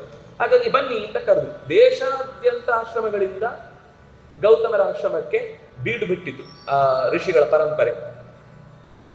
ಆಯ್ತು, ಕೆಲವು ಕಾಲ ಕಳೆಯಿತು, ತುಂಬಾ ಚೆನ್ನಾಗಿ ಅವರು ಆತಿಥ್ಯ ಮಾಡಿದ್ರು. ಅವ್ರಿಗೆ ಬಹಳ ಆಸಕ್ತಿ, ಜ್ಞಾನಿಗಳೆಲ್ಲ ಇಲ್ಲಿ ಇರಬೇಕು ಅಂತ. ಏನಾಯ್ತು, ಕೆಲವು ಕಾಲ ಕಳೆದ ಮೇಲೆ ಮತ್ತೆ ಕ್ಷಾಮ ಪರಿಹಾರ ಆಯ್ತು. ಕ್ಷಾಮ ಪರಿಹಾರ ಆಗಿ ಅಲ್ಲಲ್ಲಿ ಮಳೆ ಬೆಳೆ ಇತ್ಯಾದಿ ಉಂಟಾದಾಗ ಸುದ್ದಿ ಬಂತು, ಅಲ್ಲಿ ಎಲ್ಲ ವ್ಯವಸ್ಥೆ ಸರಿಯಾಗಿದೆ, ನಮ್ಮ ಜಾಗಕ್ಕೆ ವಾಪಸ್ ಹೋಗೋಣ ಅಂತ ಇವರಿಗೆ ಆಸಕ್ತಿ ಬಂತು. ಹೋಗಿ ಹೇಳಿದ್ರು, ಅದು ಇಷ್ಟು ಯಾಕೆ ಬೇಗ ಗಡಿಬಿಡಿ ಮಾಡ್ತೀರಿ, ಇನ್ನೊಂದು ಸ್ವಲ್ಪ ದಿವಸ ಇರಿ. 2 ಸರ್ತಿ ಹೇಳಿದ್ರು, 3ನೇ ಸರ್ತಿ, 4ನೇ ಸರ್ತಿನೂ ಹೀಗೆ ಹೇಳಿದ್ರು. ಅವ್ರಿಗೇನಾದ್ರು ಹೋಗುದು ಬೇಡ ಅಂತ. ಇಲ್ಲಿ ನಿಮ್ಗೇನ್ ಸಮಸ್ಯೆ, ಅಲ್ಲಿ ಹೋದ್ರು ಸಾಧನೆ ಮಾಡ್ಬೇಕು, ಇಲ್ಲಿ ಬಂದ್ರು ಸಾಧನೆ ಮಾಡ್ಬೇಕು, ಇಲ್ಲೇ ಇರಿ ಅಂತ. ಇವರಿಗೆ ಸ್ವಲ್ಪ ಒಳಗಿಂದ ಆ ಕಡೆಯ ವ್ಯಾಮೋಹ ಜಾಸ್ತಿ ಆಯ್ತು, ಹೋಗ್ಲೇಬೇಕು ಅಂತ ಹಠ ಬಂತು. ಅಷ್ಟಕ್ಕೆ ಸರಿಯಾಗಿ ಒಂದ್ಸರ್ತಿ ಗಣಪತಿ ದುಷ್ಟಾನ ವಿಘ್ನಕರ್ತ ಅಂತ ಇದ್ದ ಹಾಗೆ ಸೀದಾ ಬಂದು, ಯಾಕೆ ಸಪ್ಪಗಿದ್ದೀರಿ, ಒಬ್ಬ ಹುಡುಗನ ವೇಷದಲ್ಲಿ ಬಂದು ಕೇಳಿದ್ರು, ಯಾಕೆ ಸಪ್ಪಗಿದ್ದೀರಿ? ಅಲ್ಲ, ನಾವು ಗೌತಮರ ಆಶ್ರಮದಲ್ಲಿ ಇದ್ದೇವೆ. ಖುಷಿ ಅಲ್ವಾ? ಅದನ್ನ ಖುಷಿಯಿಂದ ಹೇಳ್ಬೇಕು. ನೀವು ಸಪ್ಟೆಂಬರಿಂದ ಗೌತಮರ ಆಶ್ರಮದಲ್ಲಿ ಇದ್ದೇವೆ ಅಂತ ಹೇಳ್ತಿದ್ದೀರಿ. ಅದಲ್ಲ, ನಮಗೆ ವಾಪಸ್ ಹೋಗ್ಲಿಕ್ಕೆ ಬಿಡ್ತಿಲ್ಲ ಅವರು. ಏನ್ ಮಾಡ್ಬೇಕು, ಇಲ್ಲಿಂದ ಬಿಡಿಸ್ಕೊಂಡು ಹೋಗ್ಬೇಕು ಅಂದ್ರೆ ಇಲ್ಲಿ ಏನಾದ್ರು ಒಂದು ಸಮಸ್ಯೆ ಆಗಿದೆ ಅಂತ ನೀವು ಹೇಳ್ಬೇಕು. ಸಮಸ್ಯೆ ಏನೇನಾದ್ರೂ ತೋರಿಸ್ಬೇಕು. ಇಲ್ಲಿ ಏನು ಸಮಸ್ಯೆ ಇಲ್ಲ, ಅದೇ ಸಮಸ್ಯೆ ಬಿಟ್ಟು ಹೋಗ್ಲಿಕ್ಕೆ ಆಗುದಿಲ್ಲ. ಹಾಗಾದ್ರೆ ಒಂದು ಸಮಸ್ಯೆ ಸೃಷ್ಟಿ ಮಾಡಿ. ಏನ್ ಮಾಡ್ಲಿ? ಒಂದು ಮಾಯಾ ಗೋವನ್ನ ಸೃಷ್ಟಿ ಮಾಡಿ ಅವರು ಹೋಗುವ ದಾರಿಯಲ್ಲಿ ಪ್ರತಿ ದಿವಸ ಹೂ ತುಳಸಿ ಇತ್ಯಾದಿಗಳನ್ನ ನಿತ್ಯದಲ್ಲಿ ಪೂಜೆಗಾಗಿ ಕೈಂಕರ್ಯ ಮಾಡುವಾಗ ಮಧ್ಯದಲ್ಲಿ ಬಿಡಿ. ಅವ್ರು ಅದನ್ನು ಮುಟ್ಟಿದ ತಕ್ಷಣ ಅದು ಪದಿಗೆ ಸರಸ್ಲಿಕ್ಕೋಸ್ಕರ ಮುಟ್ತಾರೆ, ಅದು ಬೀಳುತ್ತೆ. ಆಮೇಲೆ ಗೊತ್ತಲ್ಲ, ನಾನು ಹೇಳ್ಕೊಡ್ಬೇಕಾಗಿಲ್ಲ. ಸರಿ, ಅವ್ರು ಹೋದ್ರು, ತಮ್ಮ ಮಂತ್ರದ ಬಲದಿಂದ ಒಂದು ಗೋವನ್ನ ಸೃಷ್ಟಿ ಮಾಡಿದ್ರು. ಅದು ನೋಡಿ, ನಿಜವಾದ ಗೋವೇ ಅಲ್ಲ, ಆದ್ರೆ ಆ ಗೋವನ್ನ ಸೃಷ್ಟಿ ಮಾಡಿ ಅವರು ಹೋಗುವಾಗ ಅದು ಮುಟ್ಟಿದ ತಕ್ಷಣ ಬಿದ್ದು ಪ್ರಾಣ ಬಿಡುತ್ತೆ. ಇವರೆಲ್ಲ ಗೋವುಗಳನ್ನು ಹತ್ಯೆ ಮಾಡಿದವರ ಮನೆಯಲ್ಲಿ ನಾವೀ ಮಾತು ಇವತ್ತು ಹೇಳುದ? ನಾವು ಬಳಕೆ ಮಾಡುವ ಎಷ್ಟೋ ವಸ್ತುಗಳಲ್ಲಿ ಗೋವಿನ ಸಂಪರ್ಕದ ವಸ್ತುಗಳಿವೆ, ನಮ್ಗೆ ಗೊತ್ತೇ ಇಲ್ಲ. ಅದು ಕಾಸ್ಮೆಟಿಕ್ ಆಗಿರ್ಬೋದು ಅಥವಾ ನಾವು ಬಳಸುವ ಪದಾರ್ಥಗಳು ಯಾವುದೇ ಇರ್ಬೋದು, ಎಲ್ಲದರಲ್ಲೂ ಗೊತ್ತೇ ಆಗದಾಗಿ ಇವತ್ತದರ ದುರ್ಬಳಕೆ ಮಾಡ್ತಾ ಇದ್ದಾರೆ.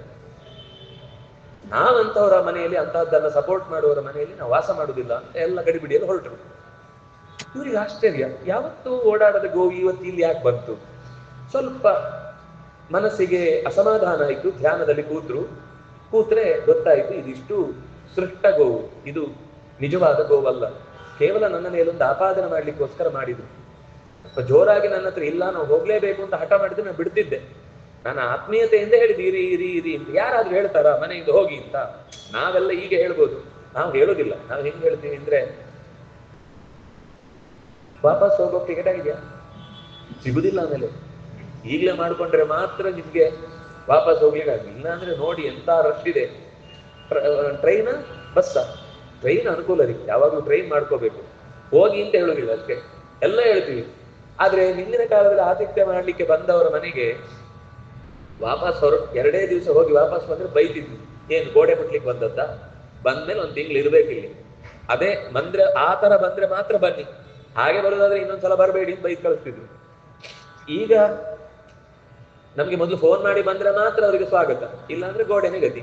ಬಾಗಿಲು ಹಾಕಿ ಬೀಗ ಹಾಕಿ ಹೋಗಿರ್ತಾರೆ. ಇವ್ರು ಕಾದು ನೀವು ಹೇಳ್ಬಾರ್ದಾ, ನಾವು ಬೆಳಗ್ಗೆ ಹೋದ್ರೆ ಸಂಜೆನೆ ಬರುದು. ಎಲ್ಲ ಇಬ್ರು ಎಲ್ಲೋ ಹೋಗಿರ್ತಾರೆ, ಆಚೆ ಒಬ್ಬ ಈಚೆ ಒಬ್ಬ ಅಂತ.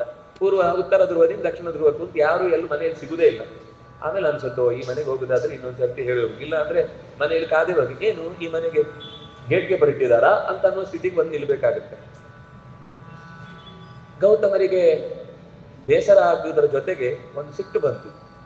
ಜ್ಞಾನ ಪಡ್ಕೊಂಡು ಅವರು ಪಾಠ ಮಾಡಿದ್ದಾರೆ, ಅವರ ಹತ್ರ ಅನೇಕ ಜ್ಞಾನದ ಸಂಗತಿಗಳನ್ನು ಹಂಚಿಕೊಂಡಿದ್ದಾರೆ. ಒಂದು ಜ್ಞಾನವನ್ನ ಕೊಟ್ಟ ಗುರುಗಳಿಗೆ ಗೋಘನ ಅನ್ನುವಂತ ಕೆಟ್ಟ ಹಣೆಪಟ್ಟಿಯನ್ನು ಕಟ್ಟಿ ಹೋದ್ರಲ್ವಾ ಅಂತ ಸಿಟ್ಟು ಬಂತು. ಇಲ್ಲಿ ತನಕ ನೀವು ಏನೇನು ನಿಮ್ಮ ಪರಂಪರೆಯಿಂದ ವಿದ್ಯೆಯನ್ನು ಕಲ್ತಿದ್ದೀರಿ ಅದೆಲ್ಲವೂ ನಷ್ಟವಾಗಲಿ ಅಂತ ಶಪಿಸಿದ್ರು. ಅದರ ಜೊತೆಗೆ ಆ ಬಿದ್ದ ಗೋವಿನ ಬಗ್ಗೆ ಅವರಿಗೆ ತುಂಬಾ ಕಾಳಜಿ ಬಂತು.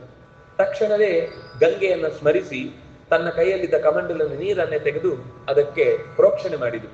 ಪ್ರೋಕ್ಷಣೆ ಮಾಡಿದ್ರೆ ಗೋದವಾರಿ, ಗೋವಿಗೋಸ್ಕರ ಕೊಟ್ಟ ನೀರು ಅದು ಗೋದಾವರಿಯಾಗಿ ಹರಿಯಿತು. ಆ ಗೋದಾವರಿಯೇ ಗೋದಾವರಿ. ವಾರಿ ಅಂದ್ರೆ ನೀರು, ಗೋ ಅಂದ್ರೆ ಹಸು, ದ ಅಂದ್ರೆ ಕೊಡುದು. ಗೋವಿಗೋಸ್ಕರ ದತ್ತ ವಾರಿ ಗೋದಾವರಿ, ಅದು ಗೋದಾವರಿ ಅಂತ ಆಯ್ತು. ಹೀಗೆ ಅದಕ್ಕೆ ವೃದ್ಧ ಗಂಗೆ ಅಂತ ಹೆಸರು.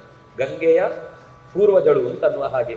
ಹಾಗೆಯೇ ಗೋದಾವರಿ ಅನ್ನುವ ನದಿ ಹುಟ್ಟುವುದಕ್ಕೆ ಕಾರಣವಾಗಿ ಗೌತಮರ ಮನೆತನದ ಪ್ರಸಂಗ ಬಂದದ್ರಿಂದ ಇಡೀ ಜ್ಞಾನದ ಲೋಪ ಆಗಿ ಜಗತ್ತಿನಲ್ಲಿ ಅಜ್ಞಾನ ಅತ್ಯಂತ ತೀವ್ರವಾಗಿ ಕಾಡುವಾಗ ವೇದವ್ಯಾಸರು ಹುಟ್ಟಿ ವೇದಗಳನ್ನು ವಿಭಾಗ ಮಾಡಿಕೊಟ್ಟು ಮತ್ತೆ ಶಿಷ್ಯ ಪರಂಪರೆಗೆ ಆ ವೇದವನ್ನ ಬೋಧಿಸಿ, ಯಾಕೆಂದ್ರೆ ಎಲ್ಲ ಕಡೆನೂ ಹೋಗ್ಬಿಟ್ಟಿದೆ. ಅದಕ್ಕೆ ಅವರೇ ಸ್ವತಃ ಪೈಲ ನಾವು ಹೇಳ್ತೇವಲ್ಲ, ಸುಮಂತು ಜೈಮಿನಿ ಪೈಲ ಭಾರತ ಮಹಾಭಾರತ ಧರ್ಮಾಚಾರ್ಯ ಇತ್ಯಾದಿಗಳಿಗೆಲ್ಲ ನಾವು ನಿತ್ಯ ತರ್ಪಣ ಕೊಡುವಂತಹ ಸಂದರ್ಭದಲ್ಲಿ ಸುಮಂತು ಜೈಮಿನಿ ಪೈಲ ವೈಶಂಪಾಯನ, ಹೀಗೆ ಈ 4 ಜನರ ಮೂಲಕ ಮತ್ತೆ ಈ ವೇದದ ಪರಂಪರೆ ಮುಂದುವರಿಯಿತು. ಇಂತಹ ಮುಂದುವರೆದ ವೇದದ ಪರಂಪರೆಯ ಅರ್ಥವನ್ನು ತಿಳಿಲಿಕ್ಕೋಸ್ಕರ ಸೂತ್ರಗಳು ರಚನೆ ಆದವು. ಸೂತ್ರಗಳನ್ನು ಅರ್ಥ ಮಾಡಿಕೊಳ್ಳಿಕ್ಕೋಸ್ಕರ ಮತ್ತೆ ಭಾಷ್ಯ ಮತ್ತು ಅನುವ್ಯಾಖ್ಯಾನಗಳು ರಚನೆಗೊಂಡವು. ಅನುವ್ಯಾಖ್ಯಾನ ರಚನೆ ಆಗ್ಲಿಕ್ಕೆ ಒಂದು ಮುಖ್ಯ ಕಾರಣ ತ್ರಿವಿಕ್ರಮ ಪಂಡಿತರು. ಅವ್ರು ಕೇಳಿಕೊಂಡ್ರು, ಆಚಾರ್ಯರೇ ನೀವು ಬ್ರಹ್ಮಸೂತ್ರ ಭಾಷ್ಯದಲ್ಲಿ ತುಂಬಾ ವಿಸ್ತಾರವಾಗಿ ಭಾಷ್ಯದ ರಚನೆಯನ್ನು ಮಾಡಿ ನಮಗೆ ಕೊಟ್ಟಿದ್ದೀರಿ, ಆದ್ರೆ ಏನು ಅಂದ್ರೆ ಭಾಷ್ಯದಲ್ಲಿ ಆ ಪದಗಳಿಗಿರುವ ವಿಶೇಷವಾದ ವಿವರಣೆ, ಹಿಂದಿದ್ದಕ್ಕೇನು ಸಂಬಂಧ, ಮುಂದಿದ್ದಕ್ಕೇನು ಸಂಬಂಧ ಇತ್ಯಾದಿಗಳು ಹೇಳ್ತಾರೆ. ಆದ್ರೆ ಒಟ್ಟು ಕೆಲವೊಮ್ಮೆ ತಾತ್ಪರ್ಯ ಏನು ಅಂತ ಗೊತ್ತಾಗುವುದಿಲ್ಲ. ಮತ್ತು ಅದರಲ್ಲಿ ಹೇಳಿದ ಲಾಜಿಕ್ಗಳೇನಿದೆ ಅದು ಸ್ಪಷ್ಟ ಇಲ್ಲ. ನಮಗೆ ಲಾಜಿಕ್ಗಳೇ ಹೆಚ್ಚು ತಲೆಗೆ ಒಗ್ಗುವ ಹಾಗೆ, ಲೋಕದ ದೃಷ್ಟಾಂತಗಳನ್ನ ಅರ್ಥ ಮಾಡಿಕೊಳ್ಳುವ ಹಾಗೆ ನಮ್ಗೆ ವಿವರಣೆ ಕೊಡಿ ಅಂತ ಕೇಳಿದಾಗ ಅನುವ್ಯಾಖ್ಯಾನದ ರಚನೆ ಆಯಿತು. ಭಾಷ್ಯಕ್ಕೆ ಮತ್ತೊಂದು ವಿವರಣೆ, ಅಂದ್ರೆ ಸೂತ್ರಕ್ಕೆ ಇನ್ನೊಂದು ವಿವರಣೆ. ಆ ನಂತರ ಅದು ಪರಂಪರೆಯಲ್ಲಿ ಚೆನ್ನಾಗಿ ಈ ಹಿಂದೆಯೂ ವ್ಯಾಖ್ಯಾನಗೊಂಡಿದ್ದಿತ್ತು. ಪದ್ಮನಾಭ ತೀರ್ಥಾದಿಗಳೆಲ್ಲ ಅದಕ್ಕೆ ಸನ್ಯಾಯ ರತ್ನಾವಲಿ ಅಂತೆಲ್ಲ ಬರೆದದ್ದಿತ್ತು. ಆಮೇಲೆ ಸ್ವಲ್ಪ ವಿಸ್ತಾರವಾಗಿ ಬರಿಬೇಕು ಅಂತ ಅನ್ನಿಸ್ತು. ನಮ್ಮ ನಿಜವಾದ ಅಂದ್ರೆ ಈ ತನಕ ಹೇಳಿದ್ದೆಲ್ಲವನ್ನೂ ಜಯತೀರ್ಥರು ವಿವರಣೆ ಮಾಡಿದ್ದಾರೆ. ನಾನು ಅದರ ಸಾರವಾದ ಹಿಂದಿನ ಸಂಗತಿಗಳನ್ನು ಬಿಡಿಸಿ ಹೇಳಿದೆ. ಎಲ್ಲ ಶಾಸ್ತ್ರ ಅಂದ್ರೆ ಈ ತನಕ ಯಾವ ಯಾವ ದರ್ಶನ ಪರಂಪರೆಗಳು ಬಂದಿವೆಯೋ ಅದೆಲ್ಲವನ್ನು ಸಂಗ್ರಹ ಮಾಡಿ ಅದನ್ನ ಹೇಗೆ ನಾವು ಈ ಸೂತ್ರದ ಮೂಲಕ ಎಷ್ಟು ವಿಷಯಗಳನ್ನ ಈ ಸೂತ್ರ ವಿವರಣೆ ಕೊಡುತ್ತೆ. ಅಂದ್ರೆ ಕೆಲವು ಸರಿ ಇದ್ರೆ ಅದಕ್ಕೆ ಪೋಷಕವಾದ ಅಂಶ ಮಾತ್ರ ಹೇಳುತ್ತೆ, ವಿರುದ್ಧವಾಗಿದ್ರೆ ಅದು ಯಾಕೆ ತಪ್ಪು ಅನ್ನೋದನ್ನು ವಿವರಣೆ ಕೊಡುತ್ತೆ. ಕೆಲವು ಅಂಶ ಸರಿ, ಕೆಲವು ಅಂಶ ತಪ್ಪು ಅಂತಿದ್ದಾಗ ಯಾವ ಅಂಶ ತಪ್ಪು ಅದನ್ನು ಮಾತ್ರ ಎತ್ತಿ ಯಾಕೆ ತಪ್ಪು ಅನ್ನೋದನ್ನು ಬಿಡಿಸಿ ಹೇಳುತ್ತೆ. ಇಲ್ಲಿ ಯಾರನ್ನೂ ಖಂಡನೆ ಮಾಡುವ ಉದ್ದೇಶ ಇಲ್ಲ, ಯಾರನ್ನೂ ಅವರನ್ನ ಅವಹೇಳನ ಮಾಡಿ ಕೆಳಗೆ ಮಾಡುವುದು ಉದ್ದೇಶ ಅಲ್ಲ. ವಿಷಯ ಇದು ಸರಿ ಇದು ತಪ್ಪು. ನಮ್ಗೆ ವ್ಯಕ್ತಿನಿಷ್ಠವಾದ ಯಾವ ಚಿಂತನೆ, ಆಚಾರ್ಯರು ಇಡೀ ತನ್ನ ಸರ್ವಮೂಲದಲ್ಲಿ ಯಾವುದೇ ಒಬ್ಬ ದಾರ್ಶನಿಕನ ಹೆಸರನ್ನ ಉಲ್ಲೇಖ ಮಾಡಲಿಲ್ಲ. ವಿಷಯ ಮಾತ್ರ ಹೀಗೆ ಹೇಳಿದ್ರೆ ಇದು ತಪ್ಪು. ಯಾಕೆಂದ್ರೆ ಸರ್ವಗುಣ ಪರಿಪೂರ್ಣನಾದ ಭಗವಂತನಿಗೆ ಗುಣಗಳಿಲ್ಲ ಅಂತ ಹೇಳುವುದು ತಪ್ಪು. ಸರ್ವಗುಣ ಪರಿಪೂರ್ಣನಾದ ಭಗವಂತನಿಗೆ 8 ಗುಣ ಅಂತ ಹೇಳುವುದು ತಪ್ಪು. ಸರ್ವಗುಣ ಪರಿಪೂರ್ಣನಾದ ವ್ಯಕ್ತಿಗೆ ಭಗವಂತನಿಗೆ ನಮ್ಮಂತೆಯೇ ಸಾಮಾನ್ಯವಾದ ಮನುಷ್ಯನಿಗಿರುವ ಮಣ್ಣು ನೀರು ಗಾಳಿ ಬೆಂಕಿ ಆಕಾಶದ ಶರೀರ ಇದೆ ಅಂತ ಹೇಳುವುದು ತಪ್ಪು. ಸರ್ವಗುಣ ಪರಿಪೂರ್ಣನಾದಂತ ಭಗವಂತನಿಗೆ ಪ್ರಕೃತಿಯ ಬಂಧನ ಇದೆ ಅಂತ ಹೇಳುವುದು ತಪ್ಪು. ಈ ತರ ಯಾರ್ಯಾರು ಯಾವ್ಯಾವ ವಿಷಯದಲ್ಲಿ ದೇವರ ಅಂಶಗಳಿಗೆ ದೋಷಗಳನ್ನು ಅಂಟಿಸಿ ಮಾತಾಡಿದ್ದಾರೋ ಅದೆಲ್ಲವೂ, ಯಾಕೆಂದ್ರೆ ಎಲ್ಲದಕ್ಕಿಂತ ಮುಖ್ಯ ಭಗವಂತ. ಅವನ ಸರ್ವಗುಣ ಪರಿಪೂರ್ಣತ್ವವನ್ನು ಹೇಳುವುದೇ ಮುಖ್ಯ. ಯಾಕೆಂದ್ರೆ ಅವನು ಇದ್ದದ್ರಿಂದ ನಾವಿದ್ದೇವೆ ಇವತ್ತು. ನಮ್ಮನ್ನು ಇಷ್ಟು ಚೆನ್ನಾಗಿ ಕಾಪಿಟ್ಟವನ ಬಗೆಗೆ ಸರಿಯಾದ ತಿಳಿವಿಲ್ಲದೆ ಅವನನ್ನ ಸಾಮಾನ್ಯ ಒಂದು ವಸ್ತುವಿನಂತೆ ಚಿತ್ರಿಸಿ ಮಾತನಾಡಿದ್ರೆ ಇದು ಆತ್ಮಹತ್ಯೆಯ ಪಾಪ. ಆತ್ಮ ಅಂದ್ರೆ ಪರಮಾತ್ಮ. ಅವನನ್ನ ಹತ್ಯೆ ಮಾಡುವುದು ಅಂದ್ರೆ ಅವನ ಗುಣಗಳೆಲ್ಲ ಇಲ್ಲ ಅಂತ ಹೇಳುವುದು, ಅಥವಾ ಕಮ್ಮಿ ಇದೆ ಅಂತ ಹೇಳುವುದು, ಅಥವಾ ನಮ್ಮಂತೆಯೇ ಹೇಳುದು, ಅಥವಾ ನಾವೇ ಅವನು ಅಂತ ಹೇಳುವುದರ ಮೂಲಕ ಅವನ ಗುಣಗಳನ್ನೆಲ್ಲ ನಮ್ಮಲ್ಲಿ ಕದಿಯುವ ಕೆಟ್ಟ ಸ್ವಭಾವದಿಂದ ಅವನನ್ನ ನಿರ್ಲಕ್ಷಿಸುವುದು ಅಂತ ಅರ್ಥ. ಇದು ತಪ್ಪು. ಈ ತಪ್ಪು ವೇದದಲ್ಲಿ ಸ್ಪಷ್ಟವಾಗಿ, ಯಾಕೆಂದ್ರೆ ಅವನನ್ನ ಆನಂದಂ ಬ್ರಹ್ಮಣೋ ವಿದ್ವಾನ್ ಸತ್ಯಂ ಜ್ಞಾನಮನಂತಂ ಬ್ರಹ್ಮ. ಬ್ರಹ್ಮ ಅಂದ್ರೆ ಯಾರು ಅಂದ್ರೆ ಅವನು ಪ್ರಾಮಾಣಿಕ, ಎಲ್ಲ ಜಗತ್ತಿನ ಯಥಾರ್ಥವಾದ ಸೃಷ್ಟಿಯನ್ನು ಮಾಡಿದವ ಅವನು. ಈಗ ದೇವರು ಯಾರು ಹೇಳಿ? ಮಾಯಾಜಾಲದಿಂದ ಸೃಷ್ಟಿ ಮಾಡಿದವನಾದ್ರೆ ದೇವರಾಗ್ತಾನ? ಮಾಯಾಜಾಲದಿಂದ ಸೃಷ್ಟಿ ಮಾಡುವವನು ಅಕಸ್ಮಾತು ಸರ್ವ ಸಮರ್ಥನಾಗಿದ್ದಿದ್ರೆ ಆ ಮ್ಯಾಜಿಕ್ ಮಾಡುವನು ಯಾಕೆ 50 ರೂಪಾಯಿ ದುಡ್ಡು ಕೊಟ್ಟು ಶೋ ಮಾಡಿ ನಿಮ್ಗೆ ಎದುರುಗಡೆ ಕಾರ್ಯಕ್ರಮ ಕೊಡಬೇಕು? ಎಲ್ಲವನಿಗೆ ಮಾಡ್ಲಿಕ್ಕೆ ಬರುತ್ತೆ ಅಂದ್ರೆ ಮನೆಗೆ ಹೋಗುದು, ಪೇಪರ್ ಚೂರ್ ಚೂರ್ ಮಾಡುದು, ರೂಮಿಗೆ ಎಸೆಯುವುದು, 500 ರೂಪಾಯಿ ನೋಟ್ ಆಗ್ತಾ ಇರುತ್ತೆ. ನಮ್ಗೆ ಎಸಿತಾನವನು ಒಂದ್ಸತಿ. ನೀವೊಂದು ಪೇಪರ್ ಕೊಡಿ ಅಂತಾನೆ, ಕೊಡ್ತೀವಿ, ಪರಪರ ಹರಿತಾನೆ, ನಿಮ್ಗೆ ಎಸಿತಾನೆ, ಎಷ್ಟಾಗ ಎಲ್ಲ 500 ರೂಪಾಯಿ ನೋಟು ಬರುತ್ತೆ. ಆಮೇಲೆ ಅವನ ಪರಿವಾರದವರು ಬಂದು ಎಲ್ಲ ಇಸ್ಕೊಂಡು ಹೋಗ್ತಾನೆ, ಅದು ಬೇರೆ, ಹೇಳುದಿಲ್ಲ ಅಷ್ಟೇ, ವಾಪಸ್ ಕೊಡಿ, ಅದು ವಾಪಸ್ ಕೊಡ್ಲಿಕ್ಕೋಸ್ಕರ ಇರುದು. ನಿಜವಾಗಿ ಅವನಿಗೆ ಸೃಷ್ಟಿ ಮಾಡುವ ತಾಕತ್ತಿದ್ರೆ ಅವನು ಯಾಕೆ ಶೋ ಕೊಡ್ಬೇಕು? ಅವನಿಗೆ ಬೇಕಾದಷ್ಟು ದುಡ್ಡು, ಅವನಿಗೆ ಯಾರು ಶೋಗೆ ಕರೀತಾ ಇಲ್ಲ ಅಂತ ಯಾಕೆ ಅಳಬೇಕು? ಹಾಗಿದ್ರೆ ಮಾಯಾ ಸೃಷ್ಟಿ ಅಂತ ಅನ್ನುವುದನ್ನ ಎಲ್ಲೂ ಕೂಡ ಸರ್ವಸಮರ್ಥ ಅನ್ನುವ ಗುಣಕ್ಕೆ ಹೋಲಿಸ್ಲಿಕ್ಕೆ ಬರುವುದಿಲ್ಲ. ಜಗತ್ತನ್ನು ಸುಮ್ನೆ ಏನು ಇಲ್ಲದಂತೆ ಕಾಣಿಸುವಂತೆ ಮಾಡಿದ ಅವನನ್ನು ದೇವರು ಅಂತ ಹೇಳಲಿಕ್ಕೆ ಆಗುದಿಲ್ಲ. ಯಾರು ದೇವರು ಅಂದ್ರೆ ಅವನೆಷ್ಟು ಸತ್ಯವೋ ಅವನು ಸೃಷ್ಟಿಸಿದ ವಸ್ತುಗಳು ಅಷ್ಟೇ ಸತ್ಯ. ಅದಕ್ಕೆ ಭಾಗವತ ಹೇಳುವಾಗ ಸತ್ಯಂ ಪರಂ ಧೀಮಹಿ. ದೇವರ ದೊಡ್ಡ ಗುಣ ಯಾವುದು ಗೊತ್ತಾ? ಇಷ್ಟು ಅರ್ಥಪೂರ್ಣವಾದ ಅರ್ಥಕ್ರಿಯಾಕಾರಿಯಾದ, ಈಗ ನಾವು ಸುಳ್ಳಾಗಿದ್ರೆ ಕುಡಿದಾಗ ನೀರು ತೃಷೆಯ ಪರಿಹಾರ ಆಗ್ಬಾರ್ದಿತ್ತು, ಬಿದ್ದಾಗ ನೋವೇ ಆಗ್ಬಾರ್ದಿತ್ತು, ಯಾಕಂದ್ರೆ ಬಿದ್ದಿದ್ದು ಸುಳ್ಳು. ನೋವಾಗಿದ್ದು ಸುಳ್ಳು ಅಂದ್ರೆ ಅವನಿಗೊಂದು ಬೀಳಿಸಿ ಹೇಳ್ಬೇಕು. ಯಾರ ಬಿದ್ದಿದ್ದು ಸುಳ್ಳು ಅಂದ್ರೆ ನಿಂಗೆ ನೋವಾಗಿದ್ದು ಸುಳ್ಳು ಅಂತ ನಾವು, ಹಾಗಾದ್ರೆ ನೀನ್ ಬೀಳು ಅಂತ ಅವನನ್ನ ಮತ್ತೆ ಬೀಳಿಸ್ಬೇಕು. ನನ್ನ ನೀನ್ ಬೀಳಿಸುವಂಗಿಲ್ಲ, ಯಾಕೆಂದ್ರೆ ನನಗೆ ನಾನು ಭೂಮಿಯು ಸತ್ಯ, ನಾನು ಸತ್ಯ, ಗಾಯ ಆದ್ರೆ ಸತ್ಯ, ನೋವು ಸತ್ಯ, ನಾನು ಒಪ್ಕೊಂಡಿದ್ದೇನೆ. ನೀನ್ ತಾನೇ ನೋವು ಸುಳ್ಳು ಅಂತ ಹೇಳಿದ್ದು, ನಿನಗೆ ಇನ್ನೊಂದು ಕೆನ್ನೆಗೆ 2 ಬಾರಿಸ್ತೇನೆ, ನೀನ್ ಅಳಬಾರದು, ನೋವು ಇಲ್ಲ ಸುಳ್ಳು ಇಲ್ಲಲ್ಲ. ನಮ್ಮ ಅನುಭವ ಏನು ಹೇಳುತ್ತೆ? ಕುಡಿದಾಗ ತೃಷೆ ಆಗಿದ್ದು ಪರಿಹಾರ ಆದದ್ದು ಸತ್ಯ. ಎದುರುಗಡೆ ಒಂದು ವಸ್ತುವನ್ನು ನೋಡಿದಾಗ ಆನಂದ ಆಗಿ ಎಷ್ಟು ಚೆನ್ನಾಗಿದೆ ಅಂತ ಅದರ ಬಗ್ಗೆ ಖುಷಿ ಪಟ್ಟದ್ದು ಸತ್ಯ. ಯಾರದನ್ನು ರಚಿಸಿದ್ದು ಅಂತ ಅದರ ಹಿನ್ನೆಲೆಯಲ್ಲಿ ಸೃಷ್ಟಿಕರ್ತ ಯಾರು ಅಂತ ಪ್ರಶ್ನೆ ಮಾಡಿ ಅದರ ಬಗ್ಗೆ ತಿಳ್ಕೊಂಡದ್ದು ಸತ್ಯ. ಅವ್ನು ಸೃಷ್ಟಿ ಮಾಡದೆ ಇದ್ದಾಗ್ತಿತ್ತ? ಇಲ್ಲ ರೀ, ಇಲ್ಲಿ ತನಕ ಓಡಾಡ್ತಾ ಇದ್ವಿ, ಯಾರು ಇರ್ಲಿಲ್ಲ, ಭೂಮಿ ಬೇಸಿಸಿಕೊಂಡು ಮಗು ಬಂತು ಹೇಳ್ತೀವ?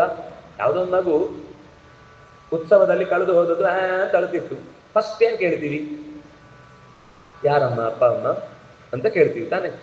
ಅಕ್ಕಪಕ್ಕದವ್ರು ಹೇಳುದು, ಇಲ್ಲ ಸರ್ ಅದಕ್ಕೆ ಯಾರು ಅಪ್ಪ ಅಮ್ಮ ಇಲ್ಲ, ಅದು ಈಗ ತಾನೇ ಭೂಮಿಯಿಂದ ಹೀಗೆ ಸೃಷ್ಟಿ ಆಯ್ತು ಅಂದ್ರೆ, ಇಲ್ಲೇ ಇದೆ ಹಾಸ್ಪಿಟ್ಲ್, ಬೇಗ ಕರ್ಕೊಂಡು ಹೋಗಿ ಅವನನ್ನ ಅಂತ ನಿಮ್ಮ ಅನ್ಸಿಗೋ ಇನ್ನೆಲ್ಲಿಗಾದ್ರೂ ಕರ್ಕೊಂಡು ಹೋಗ್ಬೇಕಾಗುತ್ತೆ. ಹಾಗಾಗಿ ಜಗತ್ತಿನಲ್ಲಿ ಒಂದು ವಸ್ತು ಹಿಂದೆ ಯಾರ ಕೈವಾಡವೂ ಇಲ್ಲದೆ ಒಂದು ಪೇಪರ್ ಟೇಬಲ್ ಮೇಲೆ ಇಟ್ಟದ್ದು ಸಂಜೆ ಇಲ್ಲ ಅಂದ್ರೆ ಯಾರದ್ದು ಕೈವಾಡ? ನಾನು ಪೇಪರ್ ವೇಟರ್ ಇಟ್ಟೇ ಹೋಗಿದ್ದೇನೆ, ನನಗದು ಗೊತ್ತು ಎಲ್ಲಿಟ್ಟಿದ್ದೇನೆ ಅಂತ. ಇಲ್ಲಿ ಯಾರು ತೆಗೆಯದು ಹೋಗ್ಲಿಕ್ಕೆ ಸಾಧ್ಯ ಇಲ್ಲ ಅಂತ ಒಂದು ಪೇಪರ್ ಪ್ಲೇಸ್ ಚೇಂಜ್ ಆಗಿದ್ದಕ್ಕೇನೆ ಮನೆಯೆಲ್ಲ ರಾದ್ದಾಂತ ಮಾಡ್ತೇವೆ. ಇಡೀ ಜಗತ್ತು ಅಕಸ್ಮಾತ್ ಆಗಿ ಸೃಷ್ಟಿ ಆಯ್ತು, ಯಾರು ಸೃಷ್ಟಿ ಮಾಡಿದ ಸೃಷ್ಟಿ ಆಯ್ತು, ಅದು ಬೈ ನೇಚರ್. ನೇಚರ್ ಅಂದ್ರೆ ಏನು? ಪ್ರಕೃತಿಯಿಂದ. ಪ್ರಕೃತಿ ಏನು? ಪ್ರಕೃಷ್ಟ ಕೃತಿ, ಒಬ್ಬನ ಸರಿಯಾದ ಕೃತಿ ಅದು. ಪ್ರಕೃತಿಯಿಂದ ನೀವು ನೇಚರ್ ಅನ್ನೋ ಶಬ್ದದಿಂದ ಗಾಳಿಗೆ ಹಾರಿಸ್ಲಿಕ್ಕೆ ಆಗುದಿಲ್ಲ. ಅಕಸ್ಮಾತ್ ಅಂದ್ರೆ ಏನ್ ಅರ್ಥ ಗೊತ್ತಾ? ಕಸ್ಮಾದಿತಿ ವಯಂ ನ ಜಾನೀಮಃ. ಯಾರಿಂದ ಅಂತ ನೇರವಾಗಿ ನಮ್ಗೆ ಗೊತ್ತಿಲ್ಲ ಅಂತ ಅಷ್ಟೇ ಅರ್ಥ ಹೊರತು ಯಾರು ಮಾಡಿದ್ದಲ್ಲ ಅಂತ ಅರ್ಥ ಅಲ್ಲ. ಕೋ ಇನ್ಸಿಡೆನ್ಸ್ ಅನ್ನು ನಮ್ಗೆ ಶಬ್ದದ ಒಂದು ಭಾವ ಅಷ್ಟೇ ಬಿರುತು, ನಮ್ಗೆ ಕೋ ಇನ್ಸಿಡೆನ್ಸ್.